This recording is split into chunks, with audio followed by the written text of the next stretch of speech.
Yo, yo, yo. Oh, dang. I feel like... What happened to, like, half my overlay? What the heck? Are we live? I didn't get a chance to set up my laptop. And my lens is a little bit zoomed in. I guess we can adjust the focus a bit. Give me a sec, guys. Sorry. I'm, like, running behind. I'm always running behind. But... we can hear the piano fine, I hope. Yes, we can. Alright. Wow. Dang. How many people are here? 0 concurrent viewers. Thanks, YouTube. Alright, give me a sec so I can set up my chat. But... hello, Hayden. Keanu, Arima. Jonathan, Gotti Pros, Mike. Yo, what's up? Love to see it. Let me set up my laptop so I can actually read chat and stuff like that when things are going on. But yeah. My channel. This music's interesting. What the heck? Yes, no problem. Hello, Sean. Oh, wow. Alright, this... I feel like I'm still looking a little bit soft on camera, and I have a lot more headroom than I want, but that's also because I might raise my seat later, depending on what I'm doing. But, hello Water Ruler, what's up? Yo, chatbot is running, fantastic. Oh dang, did I put my... I need to edit the description, I think, because I was gonna put something... you know, now that I've gotten to this size, real quick, like, yo, shoutouts, big ups to everyone. I really appreciate all the subs and support and stuff like that. Like, I really didn't expect to be at 20... where am I at? Like, 2,800 now? Like, dang. I'm looking fine. Thanks, Guided Pros. But, really, thank you all for subbing. I know a lot of people right now here, at least the first 20 or so, are people who have been around for a while. Hello, Corkio. What's up? But, like, for people who are new, thank you for stopping by. Especially after just subbing and watching me talk about Unravel, which is always a big mood, but yeah. So today's kind of special. We got ourselves a guest, I suppose. Why don't you say hi to people, Fruit, if you're still available? Let's see. Let me make sure. What's up? There we go. That's Fruit. What is up, buddy? What is up, stream? Are you on the stream? Like watching? Not right now. Oh, okay. Dude, you should hop on the stream so you can like read the chat or something.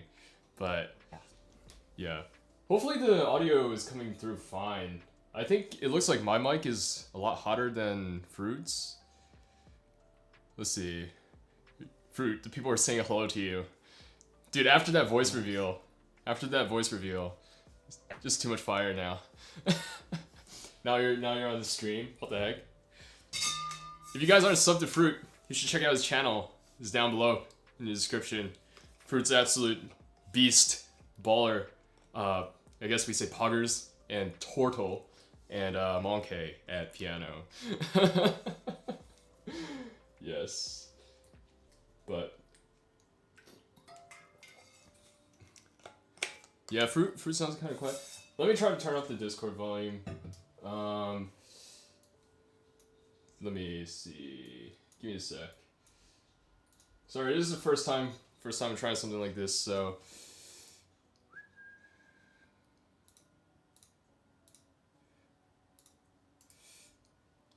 Kurumi, best girl. I see you, Fruit. Is it Clammy or Kurumi?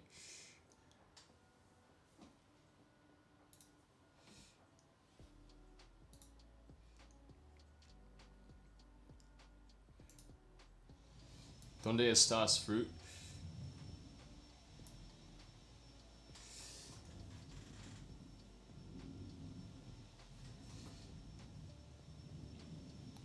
Sorry guys, give me a sec. Trying to make sure that all is going well.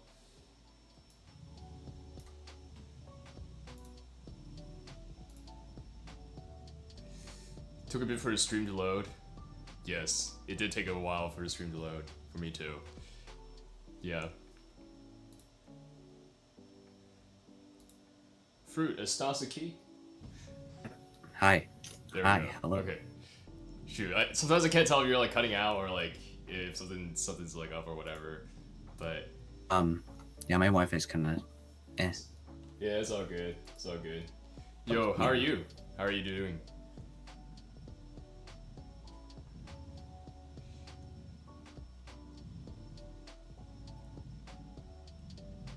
Is Fruit sounding okay, guys?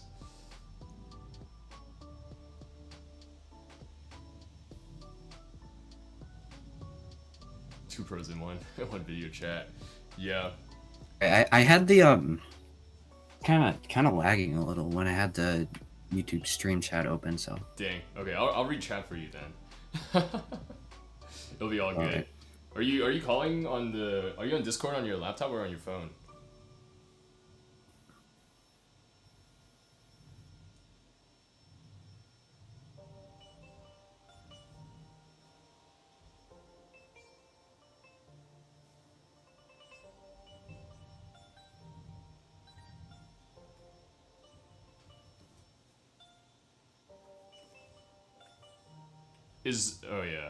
Is Fruit laggy or is the entire stream laggy? Because I think my settings should be fine for stream. Give me a sec, guys. Sorry, bear with, cause this is the first time. No, it's probably me. It's probably me. But yeah, I'm on laptop right now. Alright, cool. But right. Dang, alright.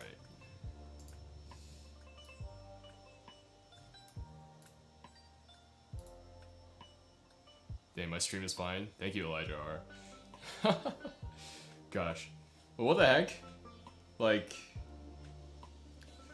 how many subs was I at last week when I started streaming? We were around like 800 or so. And now we're at like... You hit like...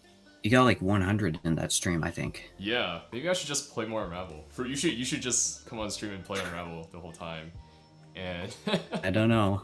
Maybe. Why don't you start streaming and just play Unravel for hours and hours and like sight read your anime and yeah, I'd have to set up my audio. Uh-huh. Dang. But Sing. Yeah.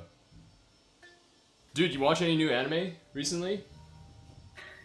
Recently? Not really. I'm watching the Promised Neverland and just a bunch of other recent stuff. Uh-huh. Promised Neverland. Is season 2 a disappointment to you as well? I thought the latest episode was kind of like disappointment, honestly, because was it like episode 10? Because like the entire throughout season 1, you like was just kind of like the characters never. I don't know how to describe it, but I don't know. Dang. This latest episode was kind of dang. Yeah. That's fair. I mean, again, I've said this many times before. Like, I kind of don't know if I want to start Promised Neverland at all. You know, because like season 1, I hear everyone says season 1 is like the greatest thing ever, but like season 2 just sounds like such a big letdown. It's like I almost don't want to set myself up for that. You know what I mean? But yeah. Anyways. Yo, chat. What should we ask Fruit? What should we ask Fruit? That's the real question. Now that we have like someone who's actually a pro at piano on stream.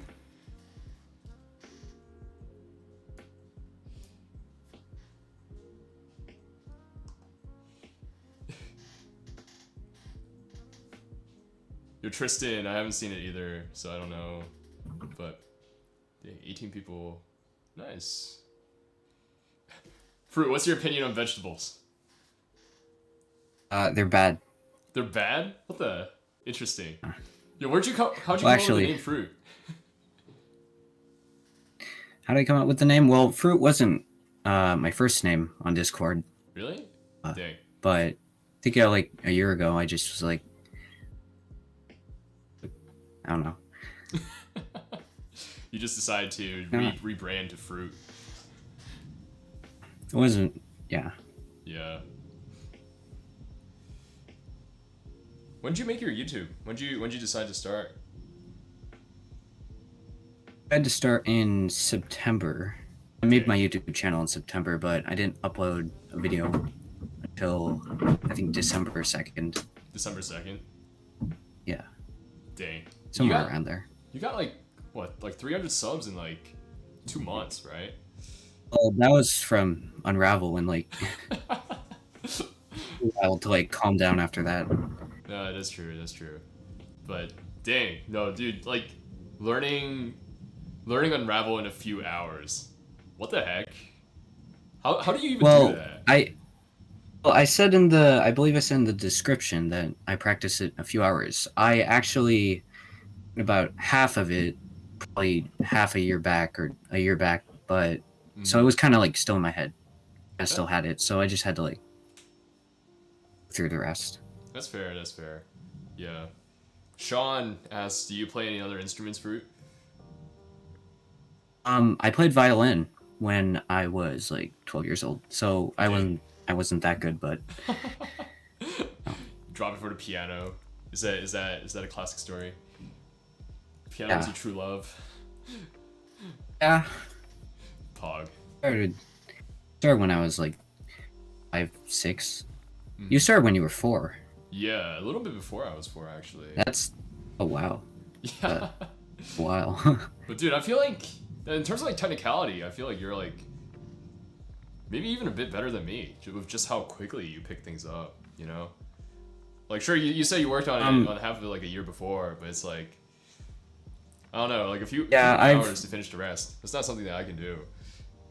I used to be not very good, probably like 2 years ago, but I started picking up like Animan's pieces and things, and just really helped my technique. Yeah, dang. So like half self-taught vibes, kind of. Yeah. Oh man. Let's see, chat. Playing piano straight out of the womb. Sounds like Fruit, not me. That's all I gotta say. But, yo, when'd you decide to go with the? I feel like I'm like grilling you for answers right now, but I'm like genuinely curious, right? Because we've only ever chatted on like Discord before, so it's like kind of. Yeah, it's the first time. Yeah. first time voice chat, except it's live streamed. Like what the heck? Yeah. Like, was this a video podcast without the video or only half the video?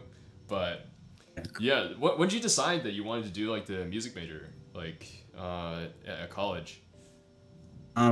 Well, originally I actually applied into physics. Physics? In the UCs. I didn't really. I mean, UCs. Okay. I took a universities. Didn't actually like physics that much. I was just being told that I was gonna make a living doing music, but then I decided, oh wait, music is cool. Why are we all physics? Asked Pure Water Roller. That's a good question. Except Fruit isn't going into physics. That's the problem. No, I'm kidding. But yeah, I was actually rejected from like every university that I applied to for physics. Ooh, that sucks. What the heck? So you did like Berkeley and stuff like that. A few of those big ones, and then I auditioned for piano somewhere, and you got accepted. Yo, that's pretty dope. Not gonna lie, like there's like so many things, right? That's like what should we call it? Like there's like certain things in music that I feel like you don't need a degree for, right? Like one of the reasons why I didn't go to school for audio engineering was because I forget if I said this on stream before, but like audio engineering is literally all about connections and practice to get better. And having someone teach you is like important, but you can like literally just sign up at your local venue, help out with the pro local like audio engineer, and like work with bands like locally, and you can learn a lot of that stuff yourself. IMO. I'm sure other people would disagree, but like with something like music or like piano, with like more of a history and more like classical repertoire to it, I feel like going to school really is beneficial in a lot of ways. Just because you get to learn a lot more, and you kind of do need that like mentorship in some sense. That's why I'm like thinking about starting to take lessons again. Yo, what's up, Action Adam? Thanks for stopping by, dude. Oh, I forgot to say for all my European friends out there, I'm figuring out when my schedule starts stabilizing around on Saturdays. I'm gonna start streaming earlier in the day for me, hopefully, so that it's more beneficial for you guys. So I'll switch back and forth. But I'm also waiting on my community tab to be able to put that sort of like schedule out. So, anyways, a ton of classes are useless in the sense that with motivation, people, yeah, it's like I feel like if you're going to like a hard science, right, you can like there's a lot of stuff that's how do I say. And when I say hard science, I mean like STEM, right? Like it's beneficial to be able to be taught directly from someone, especially if the teacher's good, right? If you have a motivated teacher, if you don't have motivated professors or whatever, then it's kind of sucky. But if you have motivated professors who care about your growth and development, like my intro to mechanics and E&M professor was like, dude, the guy was smart, right? He literally that year I had him won like some $1 million grant for his work in topological insulators or whatever. And that stuff still is like way over my head. But he was super passionate about teaching like intro mechanics and intro E&M because he's like, this is where I got started. And I need to help these kids understand, right? And those are professors that are good, and those are the ones that you want to have. But if you don't have those, then it's like you might as well go onto like freaking Stack Exchange or like Quora and learn it yourself, or like self-study a textbook or something, or like university physics or whatever. But yeah, dude, Fruit Action Adam wants a voice reveal, but that means Action Adam didn't watch your last or your Omegle video. What the heck? What the heck? Yeah, dang, Adam, you should go watch Fruit's Omegle video because he's doing better than you. Topological insulators. Is this WattKeys or Caleb the student? Dude, Cassie, I wish I knew enough about topological insulators to actually talk about it. I'm sure half my class would smoke me on that. Intro sucks without good teachers. Yeah, I mean it depends, right? Like certain intro classes. Sorry, Fruit, we're not really talking right now. I'm responding to chat. But certain I feel like certain intro classes are like or like you get your weed out classes, right? And then you get the ones that are to generate like actual interest. And then I feel like the ones that generate actual interest are like actually pretty decent, right? Because the professors actually want the students to be invested in the field. But yes, thanks Cassidy. But yeah, topological insulators, I don't know much about them. All I know is that it's in like condensed matter, and that's like about it. But yeah. But going into piano performance, right? You said you were between piano performance and like composition, right, Fruit? Something like that? Yeah. Yeah, I really wanted to like arrange music, so I had to decide whether I wanted to like, as you said, take it from like a more composition perspective or like technique. Mm-hmm. Yeah. What are we doing on this stream? We're just chatting with Fruit, and then we're probably gonna watch some videos. Probably just, I'm currently a little bit like uncertain on how I want to proceed with streams. I'm going to keep responding to videos and watching videos, but I'm not sure what system I want to implement now.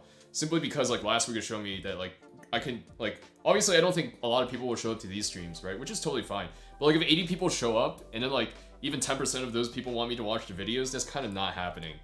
So I kind of need a system in place in order to figure out how I'm going to like schedule out the videos that I'm going to watch. But like again, as usual, if anybody has any questions about playing in general, I am very open to demonstrating or explaining anything.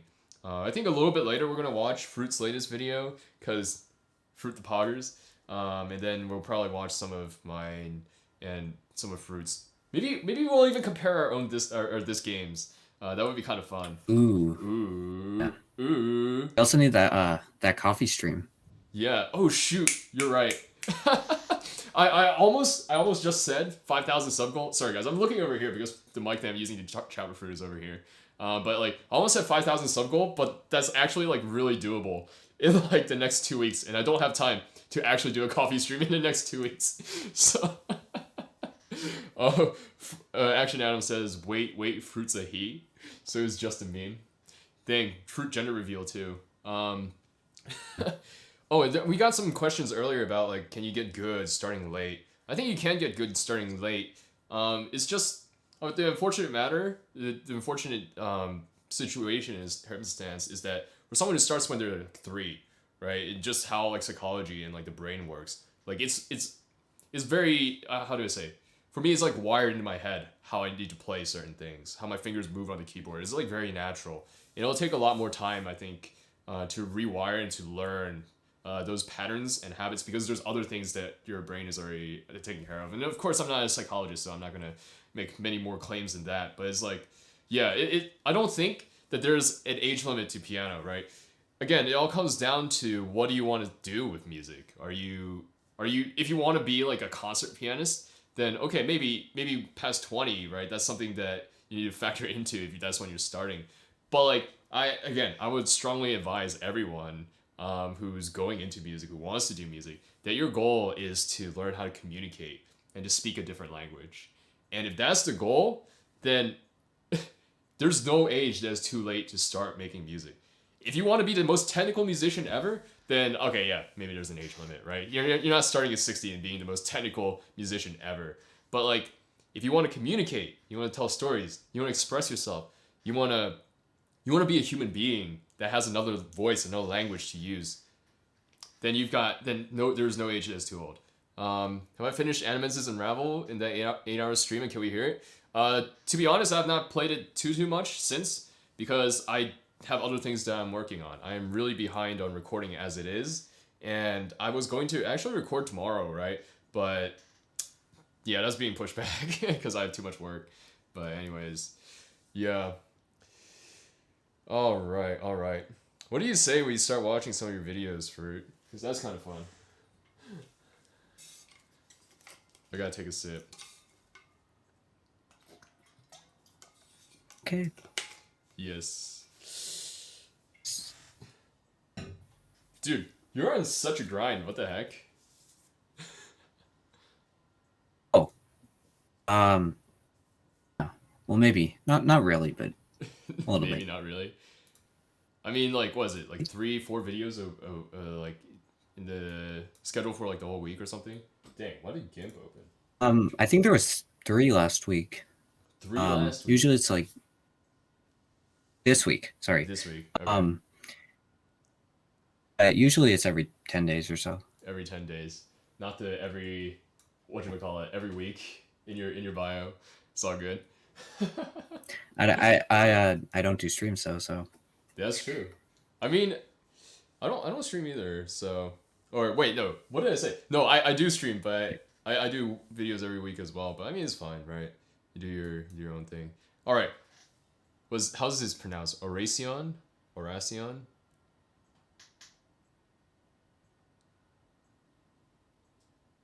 Let me switch the view over.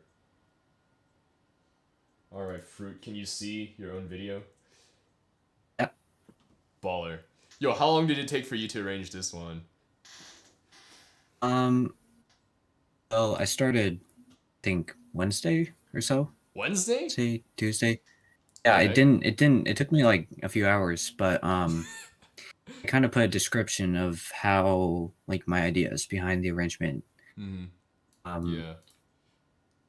The guitar parts, original melody. Is it? If I remember correctly, it's a very quiet vocal, right? It's like kind of whispery at the beginning.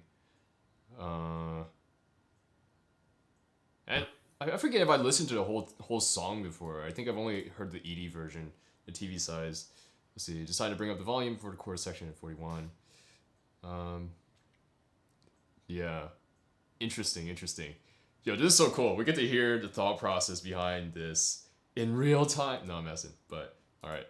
I haven't listened to this on headphones yet. I've only listened to it on like my, phone speakers because I was out.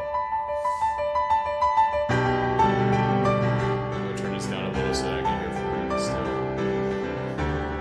Let me know if that's a good volume, guys.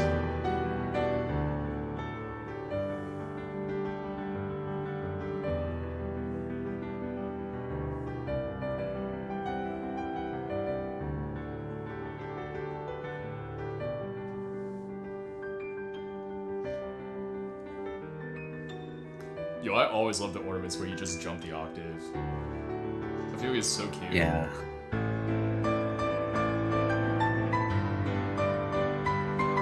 Yo, jumps in the left hand though. It's a little loud compared to me. How's that now?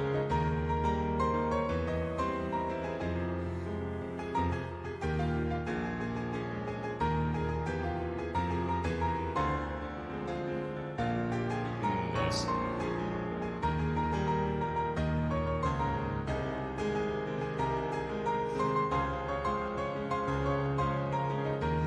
The overlay, let's go.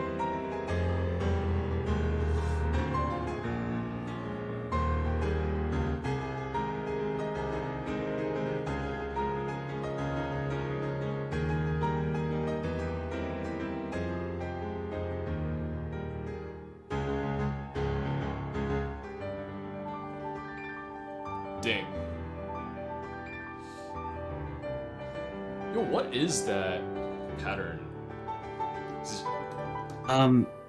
It's suspended chord, except I don't use any repeated notes and I go up 3 octaves. Oh, okay.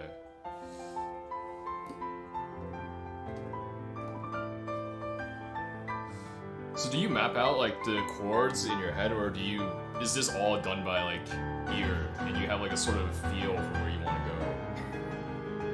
Well, when I first start listening to this song, I listen to it over headphones and I play at the same time, and I play bass note to each chord and then the melody. Interesting. Okay. Keep doing it in like maybe like 15 seconds. And then you like arrange through that way, and then afterwards they add the fills and stuff like that. Yeah, most of it is just like memorization, and then after that I can just kind of like experiment. Dang. So is it like a cognitive remembering of like what all the notes are, or is it like you just have a sense of like what the intervals are? You know what I mean by the two difference? Well, I don't really actually know because I've done it so much that it's like That's really instinctive. natural to do. Yeah, it's instinctive. That's fair. Yeah. Because I know for me, like, if I tried to do something like that, I would be, like, really caught up, like, thinking about, like, the specific, like, notes themselves. And, like, if I can't get the notes, then I'm, like, stuck. I guess, like, my ear is just, like, garbage. Like, in comparison.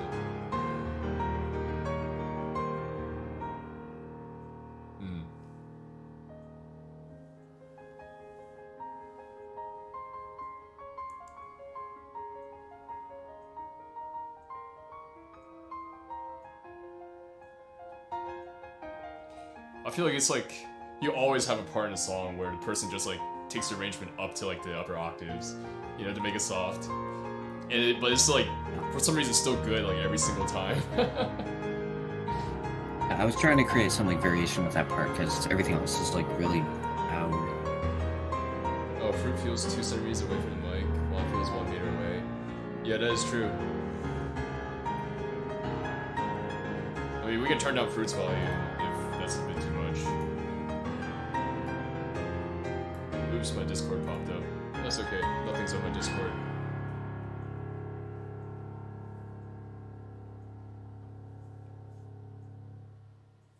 It's all good, Rama. 30 minutes late, better late than never. Dang, that was pretty good. I don't think there's like that many covers of this on YouTube, right? Yeah, there's... One. I think I listened to 2. Or 2. Listen to 2. Dang. Yeah. I was trying to think. Cause like I just don't have enough memory of the original song. Is this sung by Ai Kayano? As Shiro? Yeah. Or is this someone else? Oh, okay. Yeah, it's Shiro's voice actor. Okay. Oh, I see, yeah. Ai Kayano. Couldn't be best girl. What does she even do? She just like complains. Sorry, my bad. We're not getting into waifu wars here. Yeah, this song is pretty underrated. I think it's always overshadowed by this game. And that's the thing. Let's see. Let me listen to the chorus again. Let's see what you're doing. Did I miss the chorus? I literally don't know. Yeah, I missed the chorus.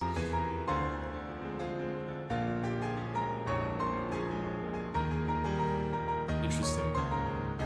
See, I'm trying to figure out like patterns for myself, right? Sorry, you can't hear my keyboard, right? That's kind of sad.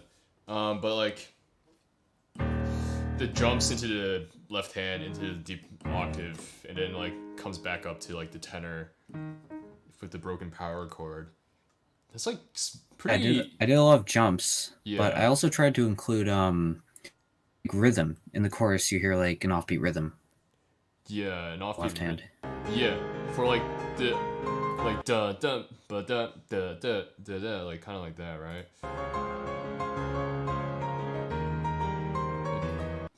I think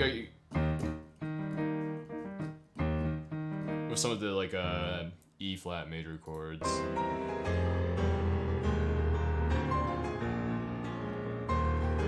Dude, you really love your octaves in the right hand. Yeah.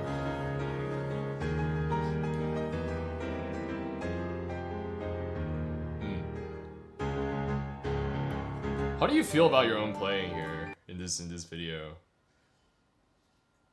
In this video, I don't know. It's pretty decent. Pretty decent. It's sometimes hard to like analyze your own playing, you know.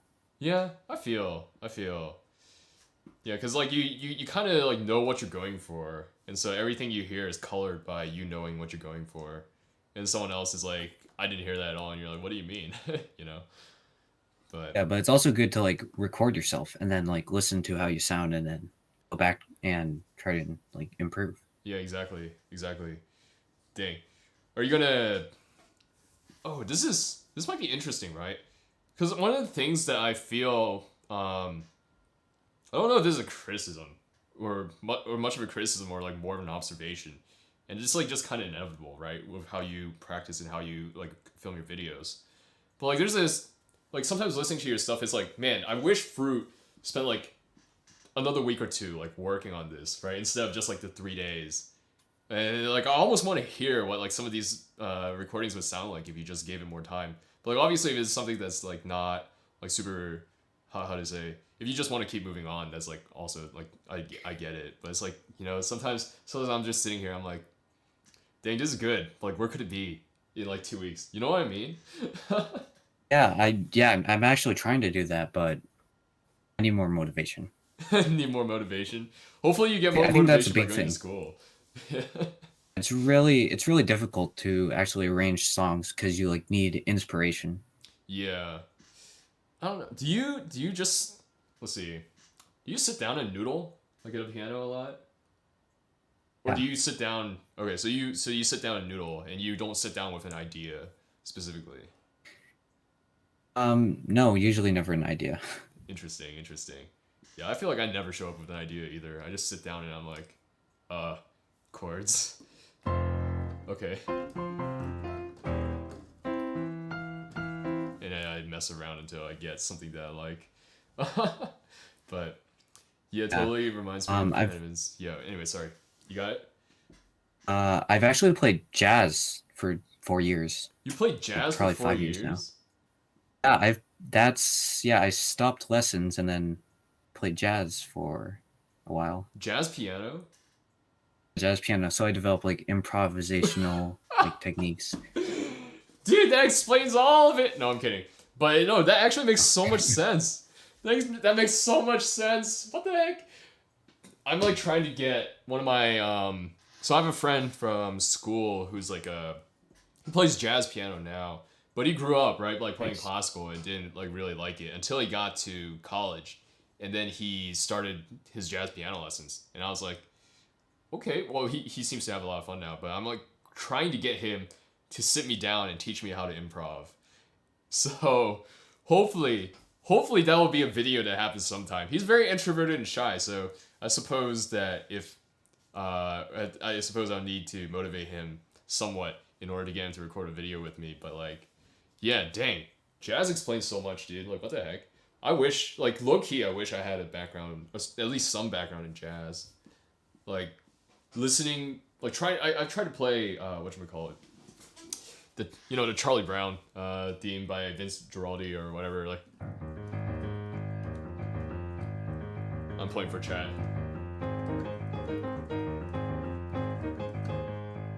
And kind of like that, and I just like can't ever get the groove, and I can't get the rhythm. Like I remember sitting down and like trying to feel the strong beats. And I just couldn't feel the strong beats when I learned it or tried to learn it in middle school, and it was like the most frustrating thing I've ever done. Because I'm like, the notes Yeah, look I think freaking that easy, was but yeah. yeah, that's I think that was one of the like first songs I ever played when I was like 4. Mm-hmm. Yeah. You got me beat at the age of 4. Come on, dude. What the heck? I would just like sit down at the piano and listen to like a CD Mm-hmm. and try and like play the same thing. Dang. Usually it wouldn't work out. Dude, that's hardcore. Playing out of the womb. You have perfect pitch?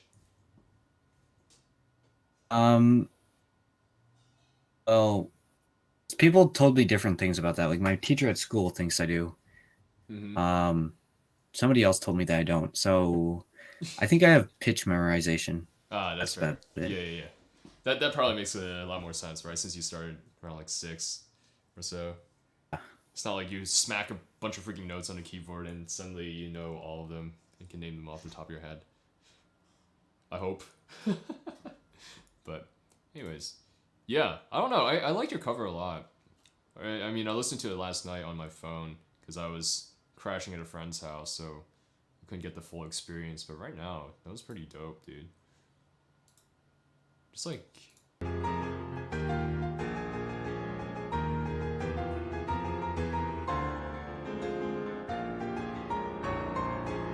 I mean, obviously, there's like some like stutters here and there, but like, just like not worth commenting on. Do I plan on doing a future playing stream? Yeah, I plan on doing a playing stream in like a month or so to celebrate. Well, it's supposed to celebrate 1,000 subs, but like we have more than 1,000 subs now. So, but yeah, I need time to prepare like a program and stuff like that. And I'm also low-key waiting for my community tab so that I can ask you guys to vote on what you guys want to hear me play. So,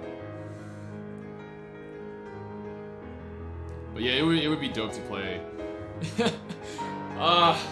The stress of performing. WattKeys official concert.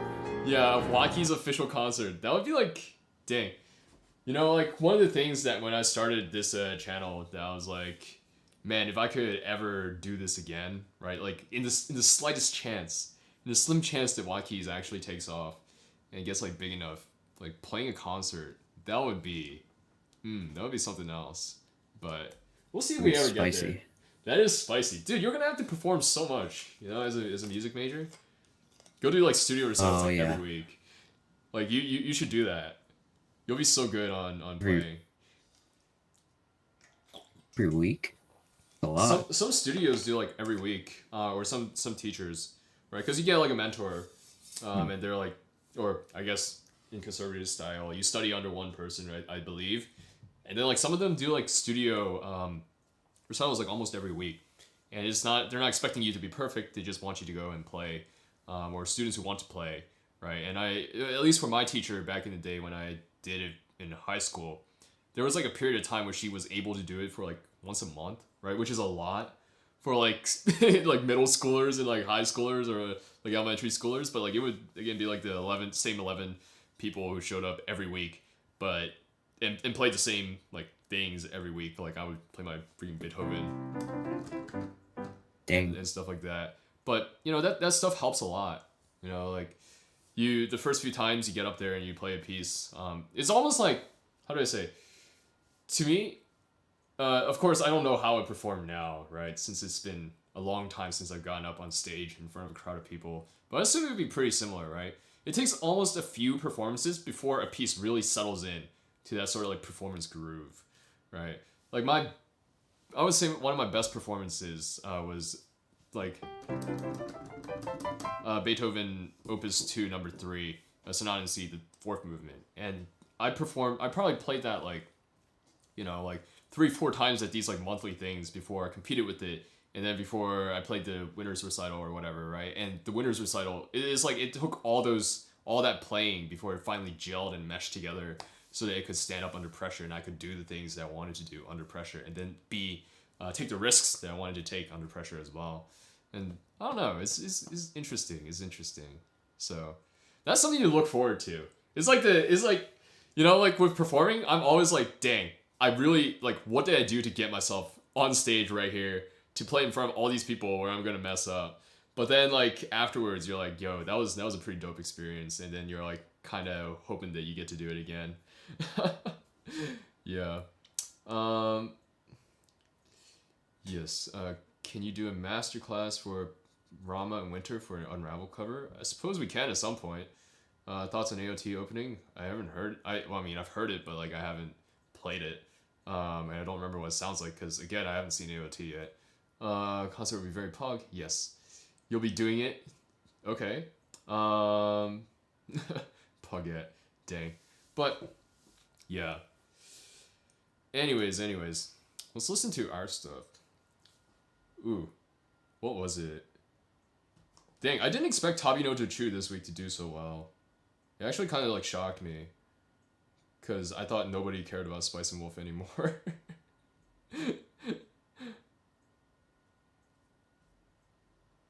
What the heck? People are making emotes of me again?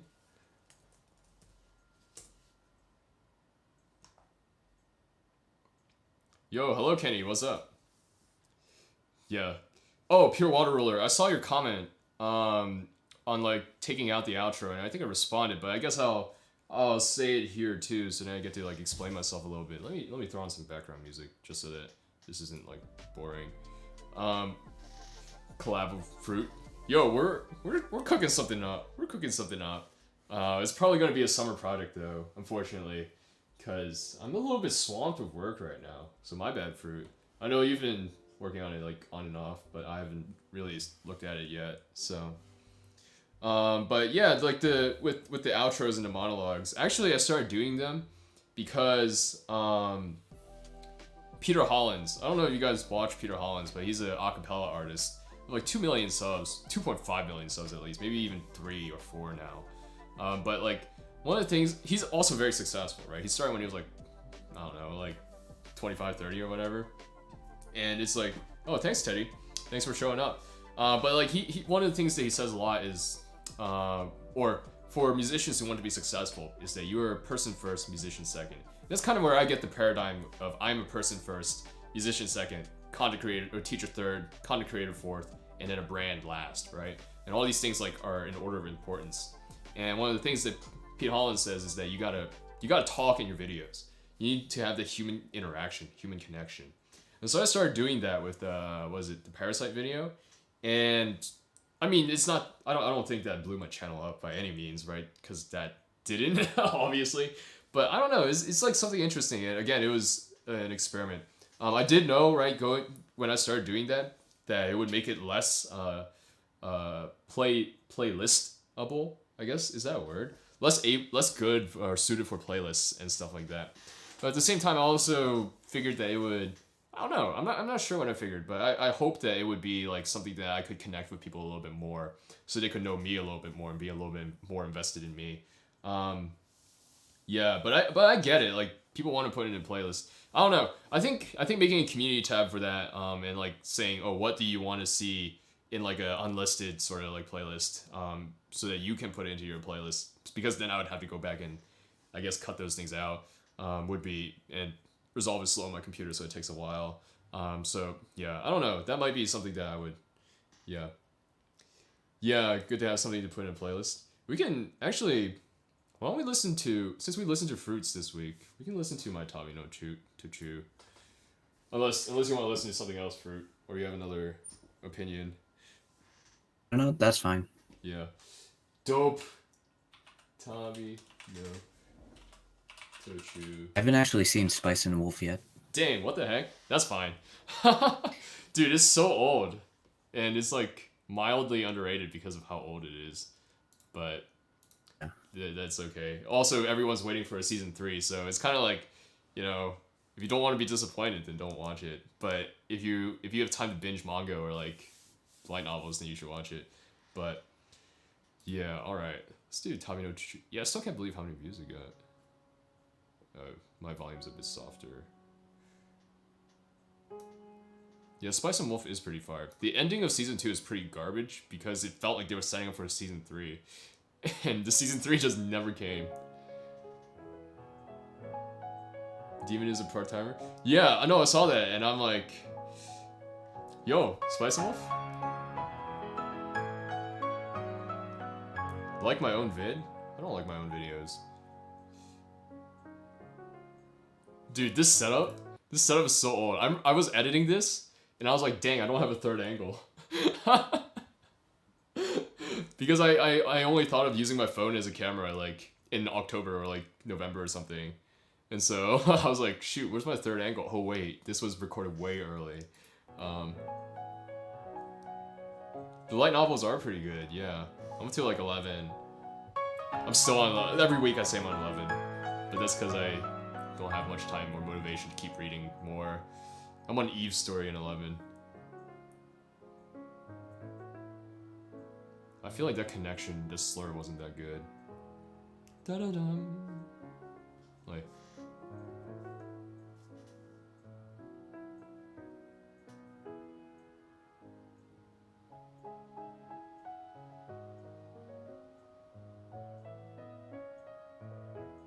Oh, that was a little bit off, but that's okay.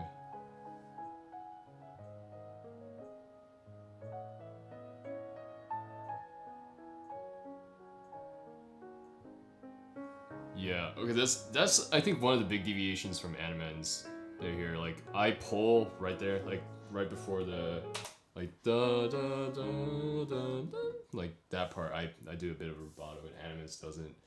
I don't know, I remember listening to Animens', but I said this in the description, it absolutely blew my mind. But then I remember, like, going back and playing it, and I'm like, wait, I don't really play it. Like, obviously you play similar, right? Because, like, the macro dynamics are all the same, and, like, a lot of things are the same, but, like, some of the, like, micro expressions are different, and I found that interesting. I don't know. Like right there.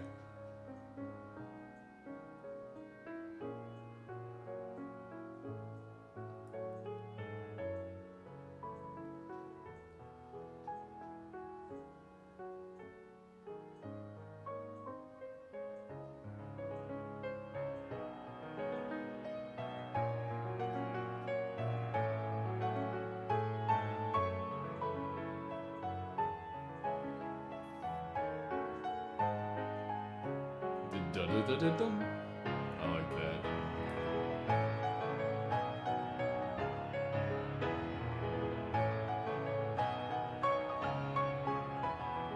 Yeah, Animens gets to max volume a lot faster, I think. I think he gets to max volume within the first chorus, but I'm, like, saving that kind of for, like, the last chorus.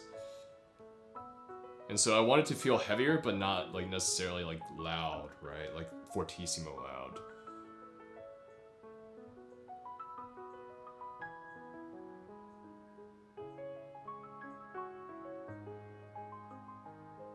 I think I played this part a little bit lighter than Animens too. Like, Animens is a little bit heavier in the middle voice.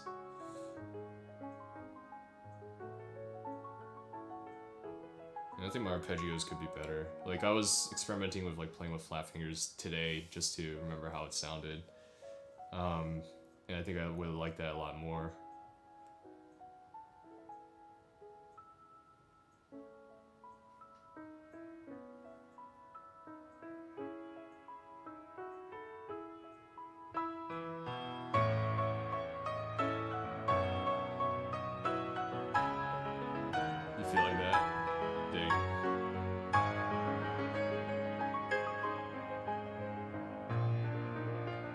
Oh, that's the biggest, like, oof. Every time I hear it, I'm like, why did I mess up that one time? But this part...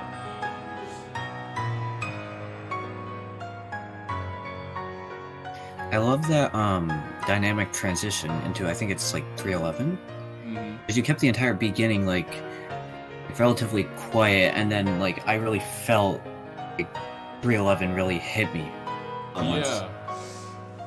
I think that's like, yeah, because like everything, like the way that I thought of the whole piece up until this point is like, or when I was like working in dynamics, it's like, how do I say? Like, it's kind of like the idea that dynamics are relative, right? All dynamics are relative. And something that goes from, like a piece that stays pianissimo the whole time and then goes up to mezzo forte. That mezzo forte is going to feel like a forte or fortissimo a lot of times. So it's like if you play your hand too early, or you like show your hand too early what your fortissimo is, then the later when you hit the climax, it doesn't quite get there, right? And that's like kind of what I had in mind. But it's also by virtue of like literally driving a crap ton of weight into the keys in order to get that sort of large sound. But yeah, dude, high key. I'm gonna say like, I don't know. I don't think I've talked much about like my own playing, right? Like personally, not on the stream. Correct me if I'm wrong. But usually it's pretty. I'd say I'm usually like kind of critical about how I play, but like I feel like there's like 2 videos right here on why, or maybe like 2 or 3 videos where I just feel like, yeah, that was like aside from like, you know, technical things that always happen, like the or whatever, like the build, that it's like, dang, why did I just have to mess up that time? But like this is one of the ones that I'm like, wow, I feel like I got 99% of my ideas across. And I played like 99% of what I wanted to play. You know what I mean? I don't know. I feel like I just spent so much time thinking about things that like, when it works out, I give myself shivers. I don't know if that's narcissistic. You tell me, Fruit. You tell me. But yeah, the legendary 311. I have to listen to my own 311 again. Dang. Oh, hear the hiccup right before?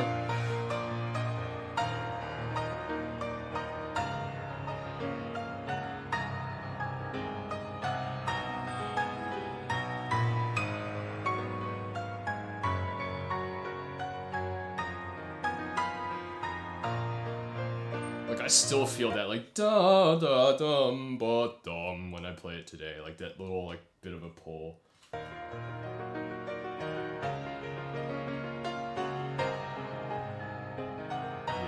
I said before, like, how I don't feel tempo very well, or like the rubatos and like pushes and pulls very well. But like I feel like I felt that like for this, like it just felt incredibly natural. I don't know. Why am I complimenting myself so much? This is unnatural. This is not good. Dream play something as well as you did. That piece is so well done. Thank you, Pure Water Roller. I appreciate that. I am still like surprised at how well it turned out myself. Because I hadn't listened to this since September. And I remember in September when I recorded it, I was like, oh, that was okay. And now when I'm listening back, I'm like, I sound like a wounded animal. That has something to say. Like I'm angry and upset about something. And feeling a certain way, and it comes out somewhat, I think. But, yeah. I don't know, Fruit. I don't know if you feel this way. But actually, I felt this a lot with Tabi no Dochu. But like, as your sub count grows, do you feel increasing pressure to play better and better? Sometimes I definitely did after Unravel. Mm-hmm. But then it started kind of like, you know, like going down a little. Like Mm-hmm. I saw the view count go down maybe like 1K, then like 500. And after that, it's just kind of like, okay, I'm gonna do whatever I want. You know? Yeah. I guess I was like kind of hoping that Tabi no Tuchu would bring me back down to earth, but it didn't. Which is the problem. And so now I still feel like the pressure to play better, right? Cuz like, so I think the next one that I'm putting out, I actually don't know what I'm putting out in 2 weeks. But I think in a month I want to put out Chopin's Ballade in G minor. But like I recorded that in November when my stamina wasn't like the greatest. And so the coda isn't as fast as I want it to be, and I think it's a little bit messier than I want it to be as well. And so like I'm like literally having like second thoughts on like what I want to put out, when I want to put out, or if I want to like actually take more time to relearn everything. But I don't know. I feel like I shouldn't. Have I watched SLS Music's Kitai Kitan in 4 styles vid? It slaps hard. I have not seen that.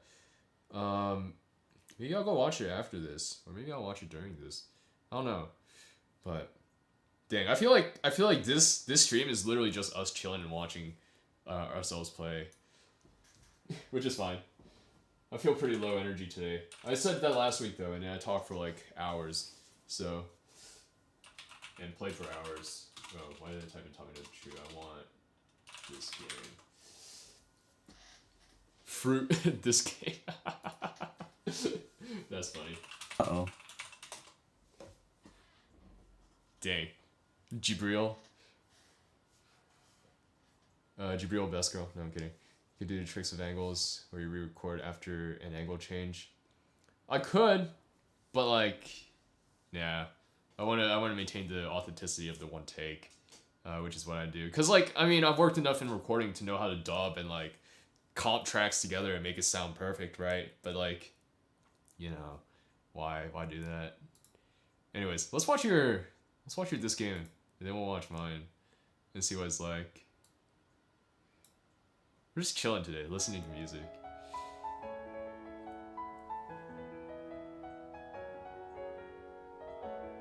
Why is there one dislike? What the heck?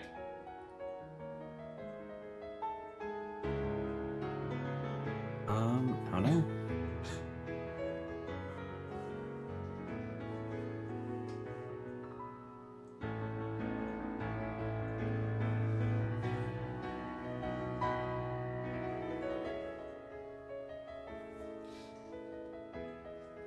Dude, I love when playing OPs. Now, like, syncing up the actual OP to your playing.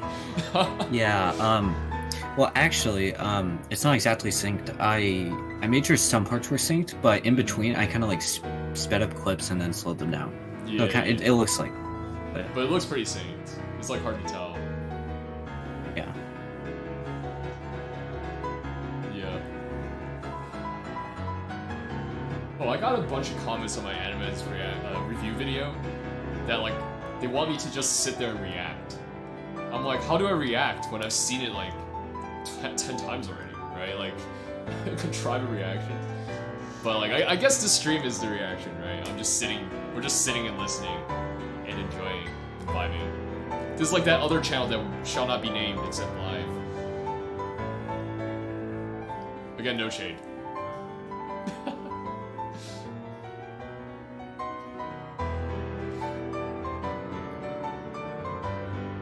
Yeah, another thing about the VST I use, on some of these sections, I'm not actually playing all of the notes in time, but the reverb makes it sound okay. Dang. You dirty cheater. You dirty cheater. React harder. Should I be like, oh my gosh, look at what he's doing! This is the coolest thing I've ever seen! Ah! Get a lot of views. Yeah. Yeah, I should be like, dang! Oh my gosh, that scale though? Guys, that was the most beautiful scale I've heard in my life. Did you hear that? Let's go back a few seconds. Oh, I turned down the volume instead of going back. We're losing it. Okay, wait for it. Oh, the scale! Oh, shoot! Ugh. I think it was the next scale. Both of them, dude, both of them. No, I'm just kidding, no. Yeah, for the content, you're right, Fonzie. This is all for the content. Yeah. I think it's interesting, right? Like, oh, was that a transition?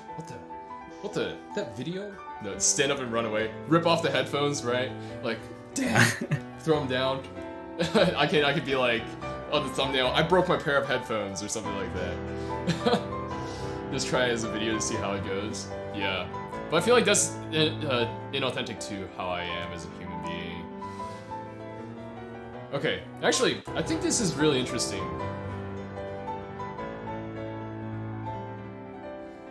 Because I hear you do it, and I hear everyone else do it too, including animes, right? Like the da-da-dum, ba-da-bum, ba-da-dum. Sorry, I keep forgetting that if I play something on the piano, you're not gonna hear it.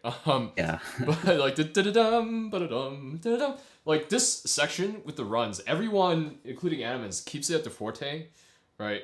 I think they just like pedal longer and like I guess play the run a little bit harder or a little bit heavier to keep that forte. But to me, it's always sounded like a drop in dynamic. And so I kid you not, I think my cover is the only one where every time it hits the chorus there, it drops significantly, or I try to drop very significantly in dynamics. I don't know. It just sounds, I don't want to say it sounds weird because it doesn't sound weird when it's done right, but it just sounds like a little bit like not what the score seems to be saying to me. I don't know, Or thoughts. musical. Yeah, like kind of like because it's like you go from like shoot. I started playing again. Like da da da da dum ba da da dum ba da da da da dum, right, with the very thick chords, and then like the arpeggio goes down right into the deep bass, and then but then you end up with the da da dum ba da dum, and everything moves into like this tenor alto range, and instead of having like big chords now or like big stuff that jumps into bass, you just have everything stuck in that like tiny range, and it feels like the energy wants to drop, and that's why I've always dropped it, dropped in dynamic. Yeah, Um, I think that we're pretty much playing it at the same volume, maybe a little quieter, mm, but it's in a high range, so that kind of like sound a bit quieter. yeah, I guess right. It's like both manipulating the pitch for energy, which is I guess up to Animens and not us if we're playing his score, and then manipulating dynamics. And I guess I add the dynamics onto it too. I don't know. Yeah, because it inherently sounds less thick, right? It's But also a something lot harder to play with like weight because it's so fast. that's true. Yeah, but I mean, it kind of again like the whole thing of this game reminds me a lot of Revolutionary Etude, right? In Revolutionary Etude, with some of the ways that you can like roll up and down, like you can start driving a bit into the keys, like I guess like in this parallel fashion as opposed to like I guess with like finger strikes and articulation. But I don't know. Interesting, Yeah. interesting. Just a comment because I think it's cool. You know how people hear things different. I don't know if I'm patting myself on the back for that comment though, because I'm the one who's different here. But like, yeah, I don't know.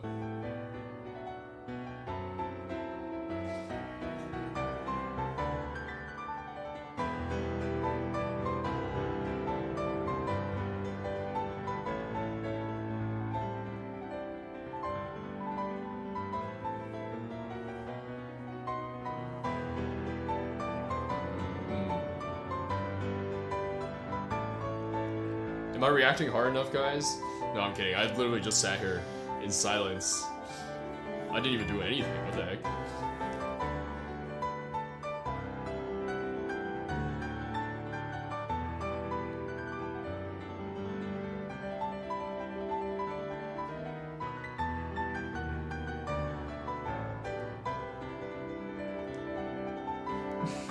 Oh no, not again. What the? Just slide up and down the key. All right, fruit. I see you, the showman.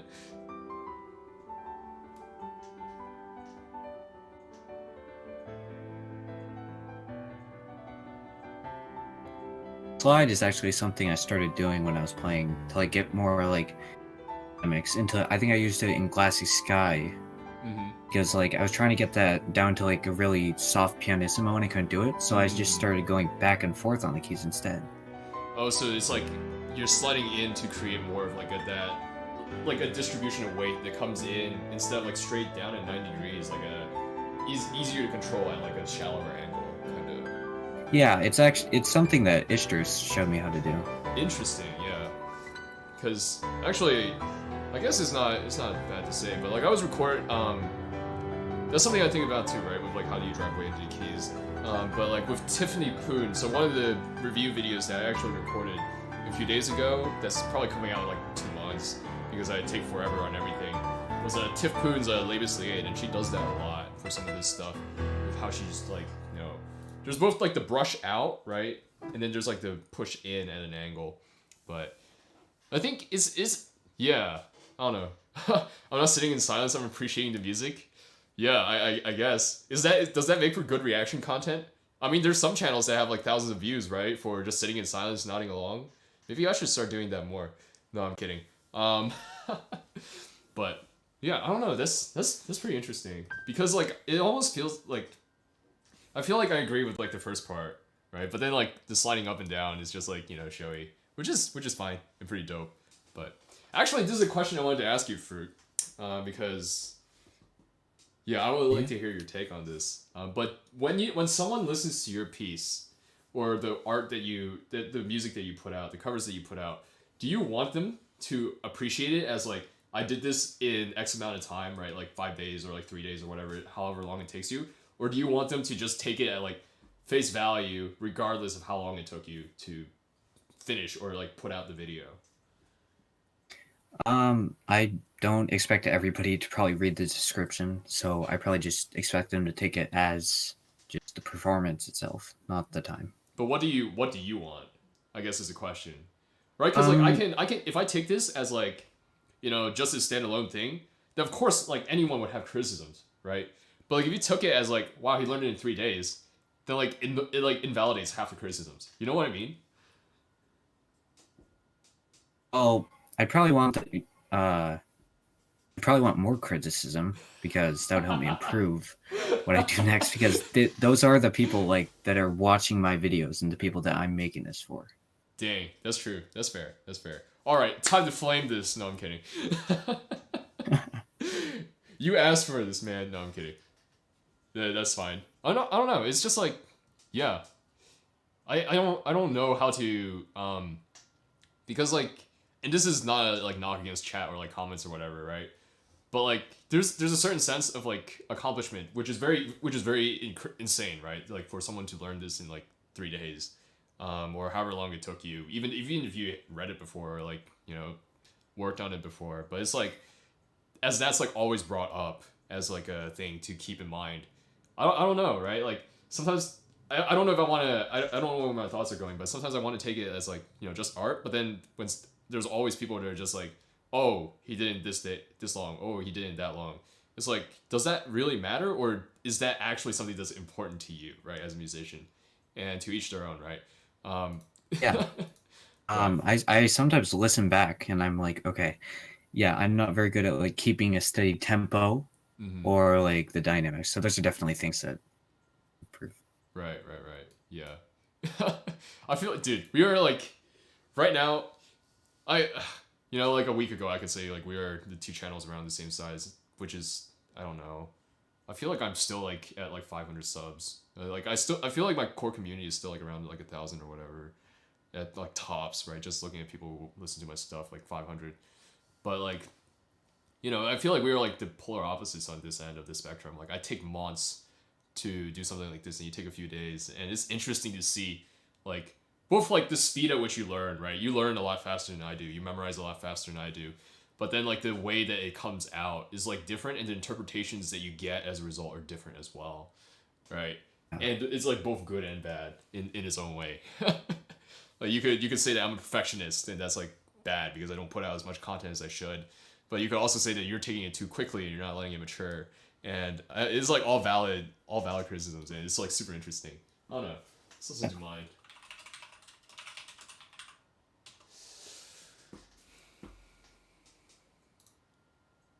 Your shoutouts to Double Flat Dude who helped me with the thumbnail.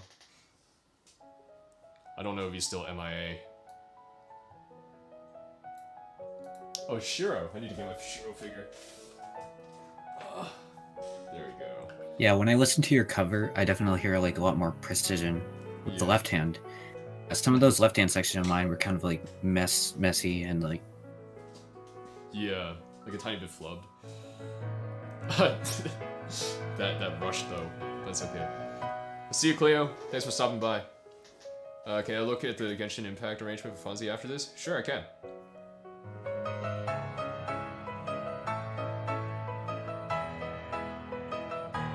Yeah, no reverb to cover my mistakes for...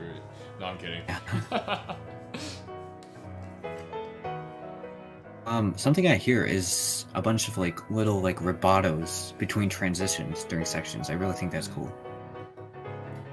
I feel like I'm doing that like almost like subconsciously.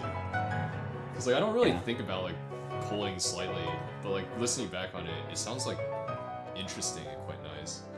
Like there, okay, that wasn't on purpose. Yeah. But that was a little bit scrambly, but it's okay. I would say this game is probably another one that I listen to and I'm like, wow, I did a good job on.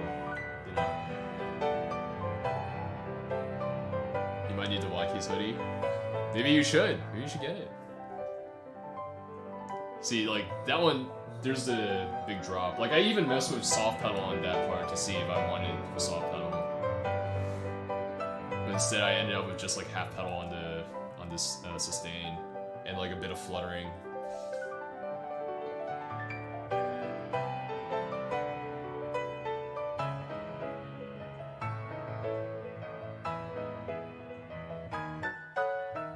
Oh, dang.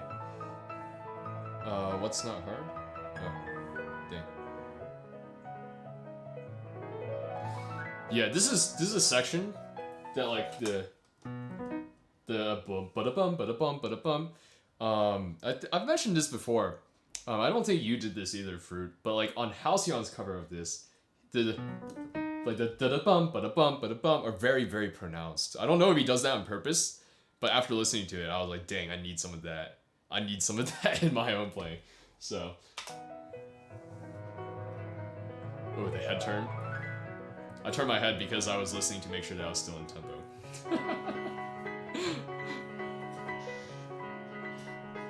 It was a bit on purpose. Dang. Yeah, I don't know. After I heard it, I was like, yo, I liked it, like the little bit of a drive that it brings, you know? And so, I think even if you listen to my live stream where I played this, like in February, like there's a bit more of that too.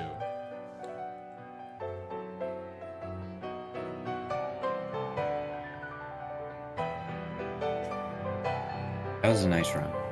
Yeah. That was one of the few times I hit it as well as I wanted to. Yeah, I messed the top note of that one up. Mm-hmm. I think this chorus was fine. Who am I kidding? I think this chorus is great. This is literally me just patting myself on the back now. But like, honestly, I feel like that part was not good. But like, I put a lot of time into like trying to get it to like, you know, instead of just like chords being like bum bum bum bum, like to actually have a bit of a shape. But I feel like this is where we also differ a bit. You played this whole bridge section a lot like closer to the forte of the chorus than I do. Like I think I drop again. Yeah, I think my playing is like, I would describe it as a lot more like harsh. Mm-hmm.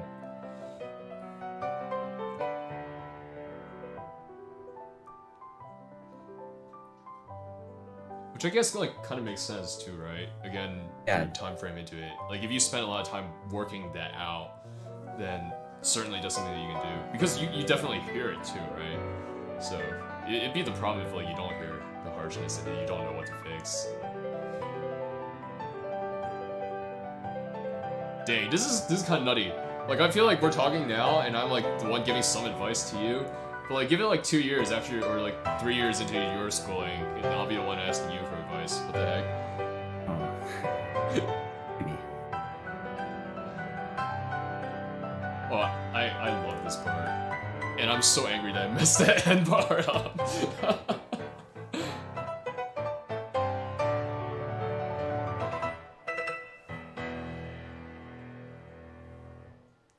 Nice job, WattKeys. You did fine. But yeah, let's see. Fixinon's Marigold. I have not. My Reminiscence arrangement of Kiran Hey Kids. Okay, we can do that. I would actually suggest reacting to Fixinon's Marigold. It's really hard, really difficult. Should we do that right now? Yeah, we should do that right now. Yeah, it's hard. I tried playing parts of it. It's as hard. It's like harder than like Unravel. I like how Unravel was the standard. Like everyone compares everything to like whatchamacallit, Unravel, because it's like it's like the hardest thing that a lot of people know, which I don't blame them for, right? We'll do Genshin Impact also, after this. We'll do Genshin Impact after this, Max. But also we're not just let me finish this thought. For Fonzie's sake, and for my own sake, and for everyone else's sake, we're not doing like masterclass level like criticisms today. I just want to enjoy. Yeah, like shocker. I don't always just listen to music and like point out problems to to myself, or what people are doing well, or like techniques that are being used. I listen to music to enjoy it too, guys. Okay, that's all I gotta say. But you were saying, Fruit? This is where I got my angle from. Oh, My okay. angle. Oh, I see. I see. It's exactly the same. It's similar. Whereas I ripped Animeds, you ripped Fixinon. Okay, I don't know this song, but it's fine.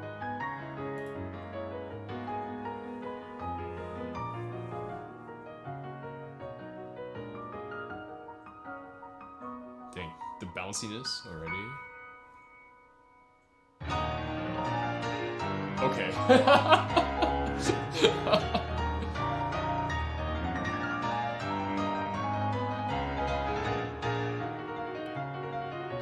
Sounds like freaking Lit's like raps or variations of like Bach's theme or whatever. Like when some of the technical stuff. What the heck?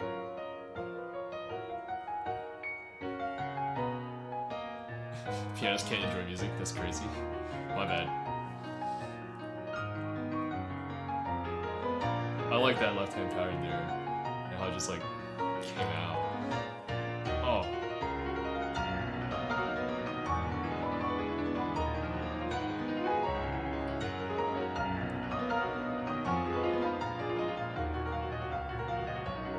Yo, what the? Bum ba dum ba bum ba dum bum.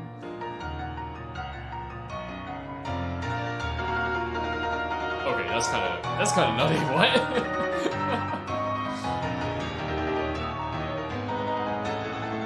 Hit all of it too. Okay, that's really hard. What the heck?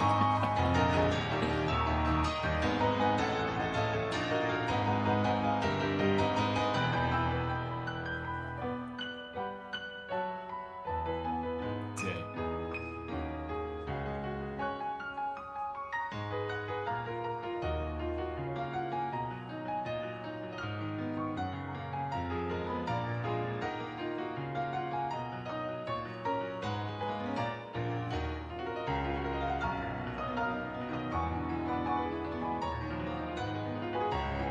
The left hand pattern too. I'm gonna go cry now.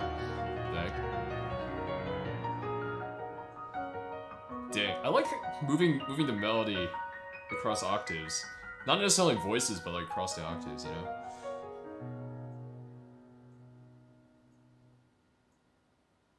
Wow. Dude, that was something else. You said did you say you played this, Fruit? I tried playing it. You couldn't learn it. It didn't go that well. No, I'm kidding. Oh, it didn't go that well. Dang. Yeah, like.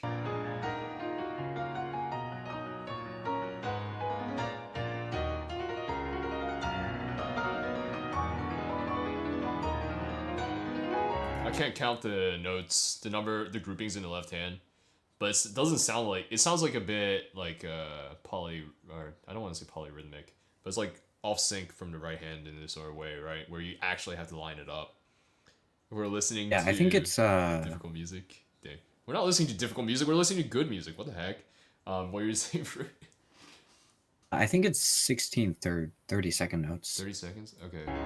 But I really like the pattern. Really nice pattern. Yeah. Like da-da-da-dum, ba-da-da-dum, ba-da-da-da-dum. Like kind of like that.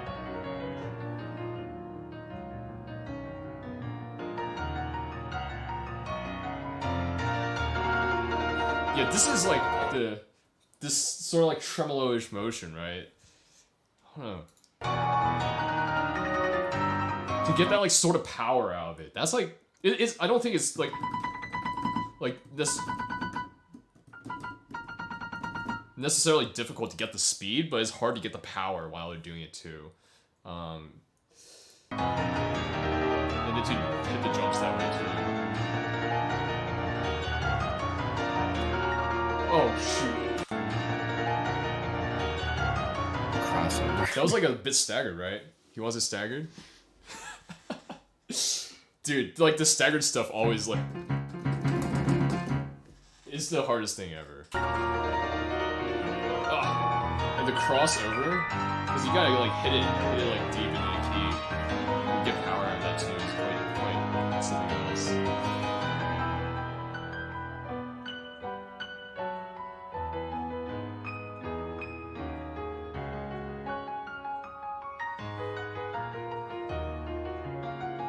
Yeah, you have to kind of tense a bit.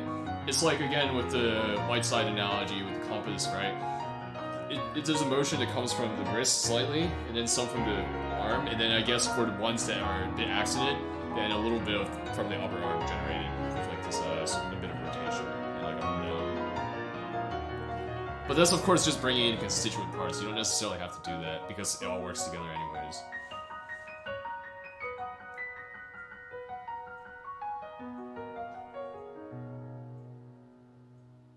Dang. I am glad that I listened to that. I am like kind of floored. I feel like the piano is really bright though. I will say that the piano is very bright, so I don't know if that hides some of the dynamics. I think it really works well for fixing on style though. Yeah, that's true because it's like it helps bring out a lot of the articulation that he's going for. Reminds you of that one Liszt piece where left and right hand is that Hungarian Rhapsody No. 6 or something like that. Yeah, but it's kind of insane, right? Like. There's like, oh man, wow. I'm like just trying to think, like how do you put something like this together, with like practice and like stuff like that. I guess I'm putting on the analytical hat a little bit, but it's pretty, like dang. And you kind of feel, I guess, the swells and stuff like that, like like the sweeps and energy, which is something that I look a lot for.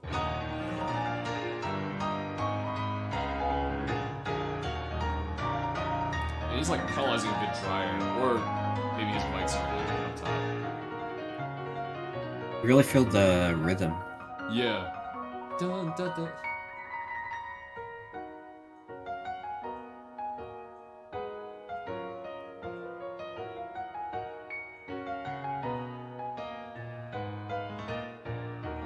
Yeah, right there, right? With the emphasis in the left hand. It just like comes out. Boom.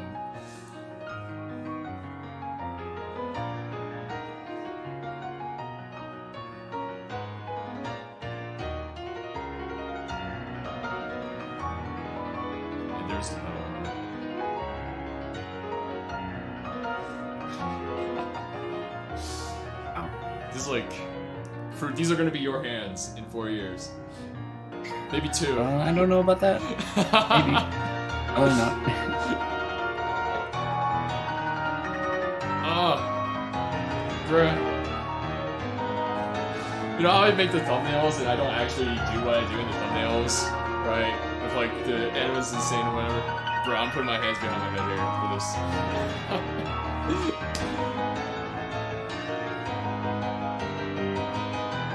Yeah, because this is like the same thing, right? With like some of the Animen's jumps and how, at least in Unravel, as I talked about, with like the jumps to emphasize the left hand or like the octaves or whatever. Sometimes it comes a little bit harsh, but like if everything else is fortissimo, you hide it with the rest of fortissimo. Some Lucent D Dreamer says, "Fruit, I'm a head out Fruit. You're a genius. Hope you make it big. You too, Watt. I'll be rooting for you." Okay, thanks. I guess I'm the after. No, I'm kidding. Fruit's a pog. Y'all should sub to Fruit if you haven't already, because this is going to be Fruit in 2 years. Fruit in 2 years. Yeah, so I've practiced this for 2 hours. Yeah, that's a good one. Let's do the Genshin Impact after this. I'm gonna swap out my camera battery too. I was gonna try my new camera, but I can't figure it out yet. So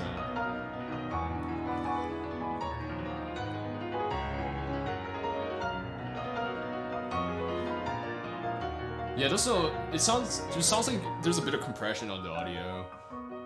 I don't know if it's because it's like, yeah, I think it's MIDI. Yeah, that's what it sounds like to me, right? Because it's a little bit too bright to be like a recorded piano. Because like a recorded piano oftentimes doesn't come out like that, but it's still impressive nonetheless. It's just like, you know, like that's the thing with like MIDI, and that's why I mean, how do I say? Like I know technically I get like a better stereo sound off of like this keyboard, but like the fortissimos just don't come out, you know? Like you cap out like so quickly. Like maybe you get your velocity up to like 98% or whatever, or a forte, and then you can technically, or like fortissimo, you can technically squeeze out 2% more, That's like barely perceptible. Whereas if this were like on a grand, I feel like there would be so many more like, dynamics. But I say that not as like, like a excuse for people, or like, oh shoot, there's like nothing I can do about this. But it's like, I don't know. I don't know where my thoughts are going anymore, Fruit. I feel like my brain is kind of like jumbled after listening to that. Yeah. Yeah, I totally agree though. I was playing today and I noticed like I couldn't get like the total like fortissimo out Yeah. because it's like VST MIDI. And you just hit that wall, right? It just doesn't give you more. Whereas like a grand, like or an acoustic, I won't even say grand. Like any acoustic instrument, it feels like you can hit like a certain level, but then like somehow you can just like if it's good enough or like new enough or whatever, or it has the structure to back it up, you can almost like squeeze out a little bit more, like with forte or whatever, and it's just like nice. Um, Arima's heading out. See you, Arima. Thank you for stopping by. I appreciate it, truly. But like yeah, it's I don't know.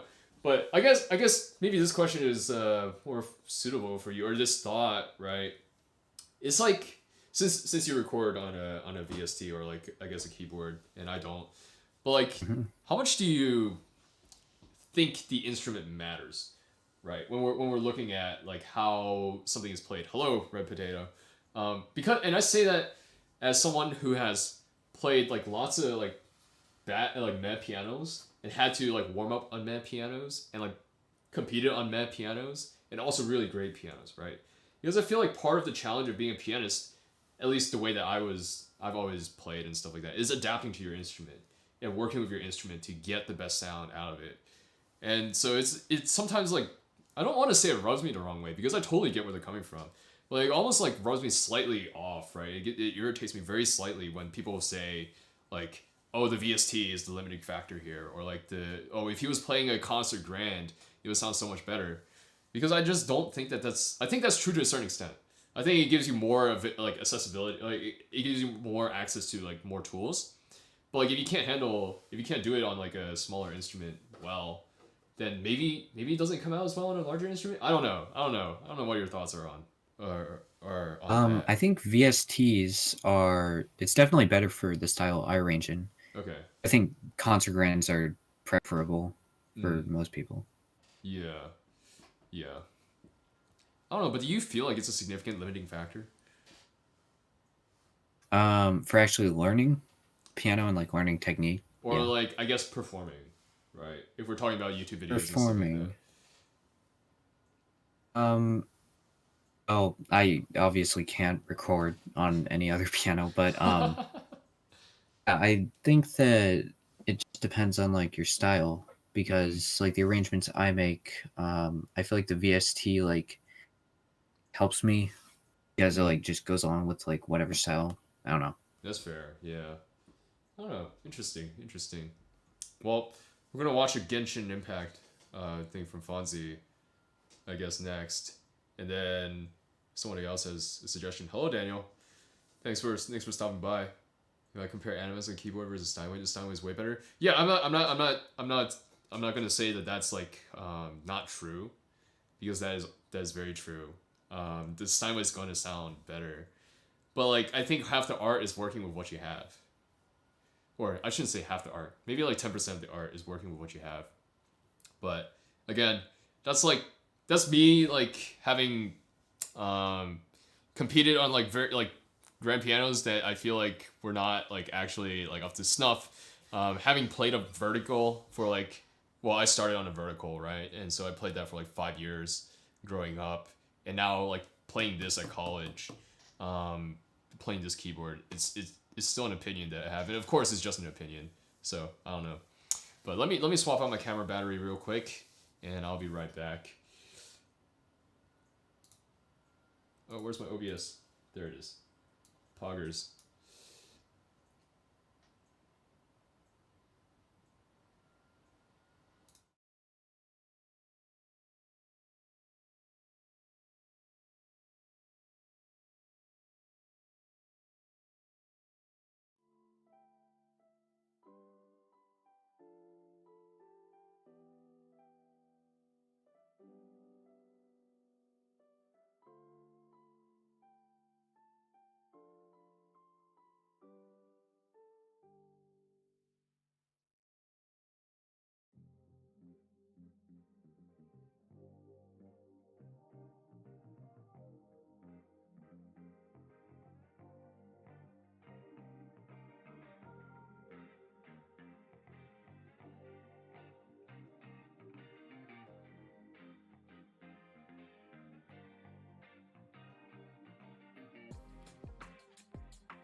Good.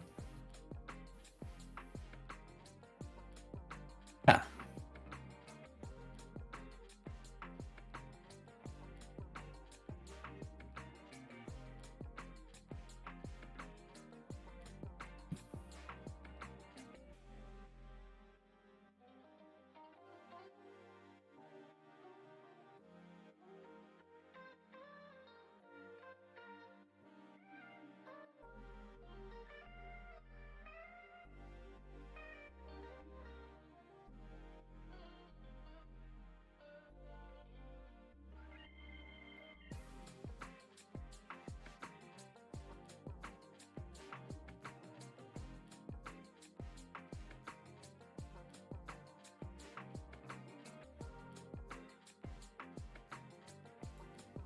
Alright, we back.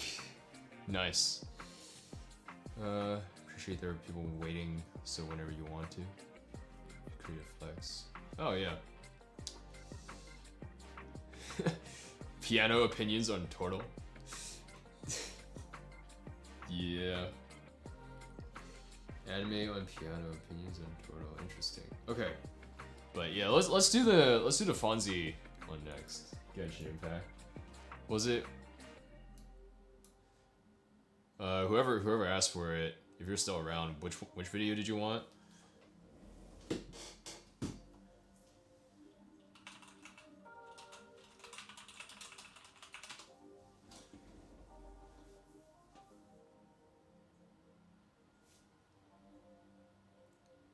I'm just gonna assume that it's the first one that pops up unless I get a confirmation.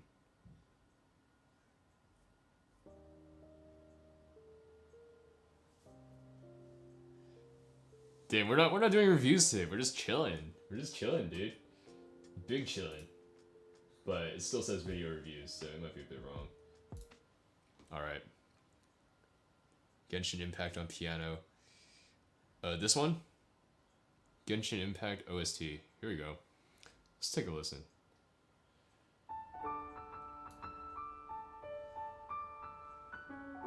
Yo, Fonzie, Moon in One's Cup. Huh? I think the name of this is Moon in One's Cup. Hmm. Interesting. Dang, Fonzie's editing is too good.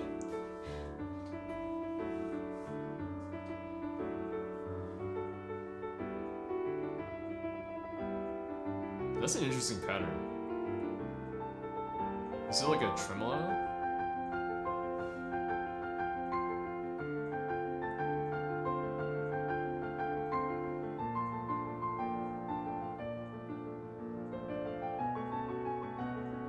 Oh, that's such an interesting tonicization of a different note.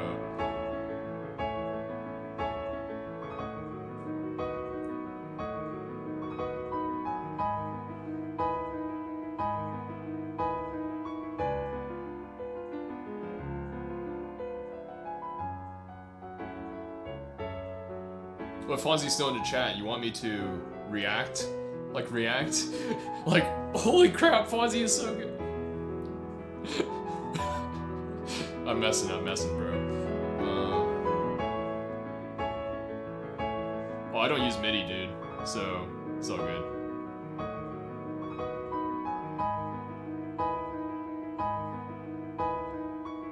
And I personally prefer how my videos look for my sort of vibe.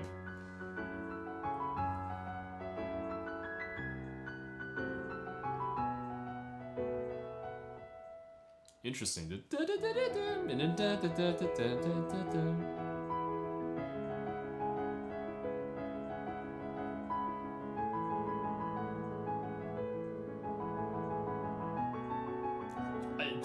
there, like, somehow sounds... I don't know if Oriental is the right word, but it almost sounds like Chinese. I haven't played the game, so I wouldn't know Gotti Pros. Maybe WattKeys After Hours, we start playing through Genshin Impact. Hello Sarah, what's up? Must play at school. Screw, I never played for. Ooh, that was a nice crescendo.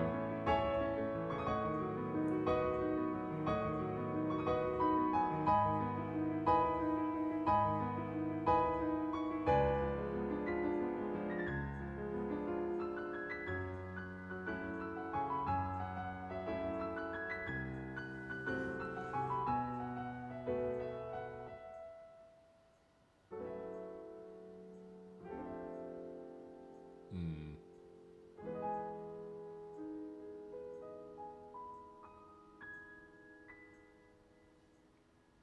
Dang, that was really nice. I like that a lot. What do you think, Fruit? That was really good. Yeah. I listened to the first version of that I listened to was, I think, CC's, which CC? is another pianist. Uh-huh. Yeah. Um, yeah, they're really similar. Mm-hmm. That was really good. Yeah. I mean, it sounds like a very, you know, like a very calm, like sort of like melodic sort of OST, which makes sense why a lot of it is similar. Oh, here we go. Huge thanks to CC Music Piano and stuff for sheets I referenced to improve my version. Gee, I wonder why it sounds familiar. No, I'm kidding. But yeah, it's like, I don't know, it's so nice. But I think one of the things that I like a lot about Fonzie's playing is that, or his arranging at least, right, is since I'm like still, I feel like I'm still so new to this whole arranging thing, right? So I've never done this before. Um, like Fonzie's stuff, like yeah, people are like it's simple, it's basic, but like it's very coherent. You see where everything goes and like comes together, and it's just like, okay, you know, I can vibe with this. It was very nice to listen to, just like vibing.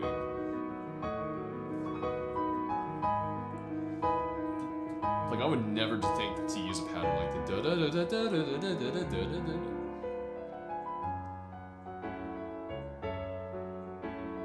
I think a lot of it is also directly from the original song. That's fair. Yeah. Then I should be praising his ear. Yo, is Fonzie gonna react to this on stream again? What the heck? Don't ping him, guys. Don't let him know. So then his chat won't flame me again. Yeah, this is very nice. I like it a lot. And again, it's like already a lot. I mean, we're comparing years apart, right? Of Fonzie playing Crossing Field and Fonzie playing this, but like it's a lot better than his Crossing Field. All right. What was something else that I think somebody else said that they wanted me to watch something, but if it doesn't come up in chat again, I guess we don't have to watch something.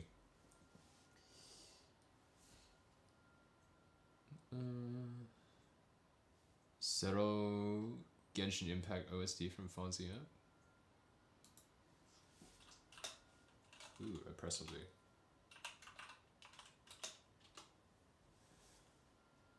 Oh, that was Zero. I'm dumb. I can't read katakana. Inuyasha?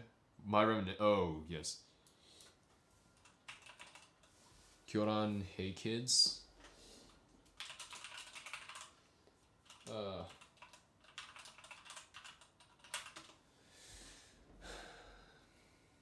My Reminiscence. Dang, I haven't listened to him in a hot sec.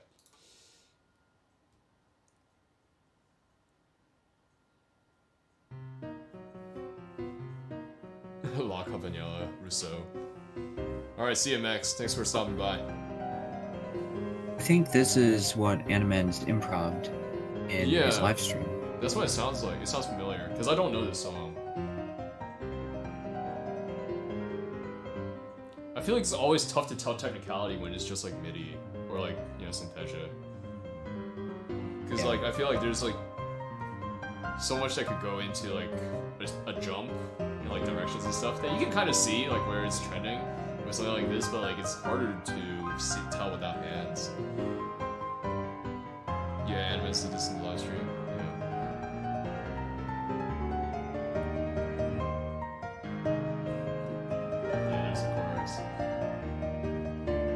It's just like dynamics, bro. No kidding.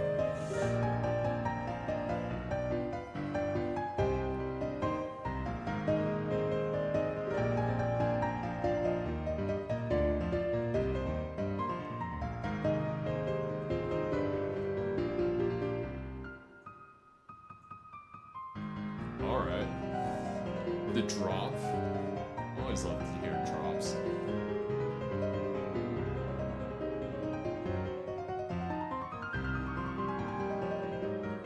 Yeah, the lack of dynamics is like problematic because now I have to search out for the melody right in the middle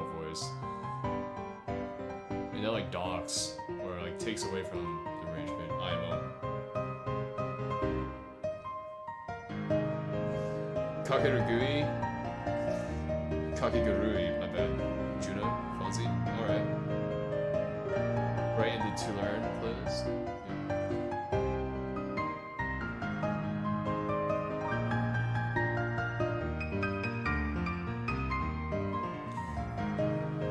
I feel like this has like a nice groove to it though, right? You know? Yeah.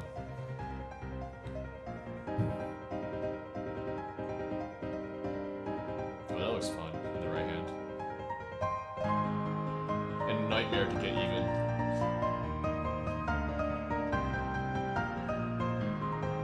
Yeah, the chorus does play well. Noel. Oh, that's nice.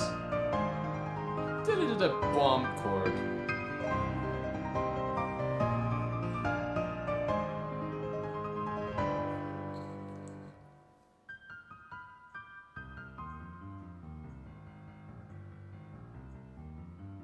Dang, I would play. I think I would play this bass line like super staccato, or like portato at least. Japanese music has the most aesthetic grasp of melody. Pop, the future thing. I think Fruit will know the specific arrangement. All right. Is this whose arrangement is this? Oh dang, that's scale.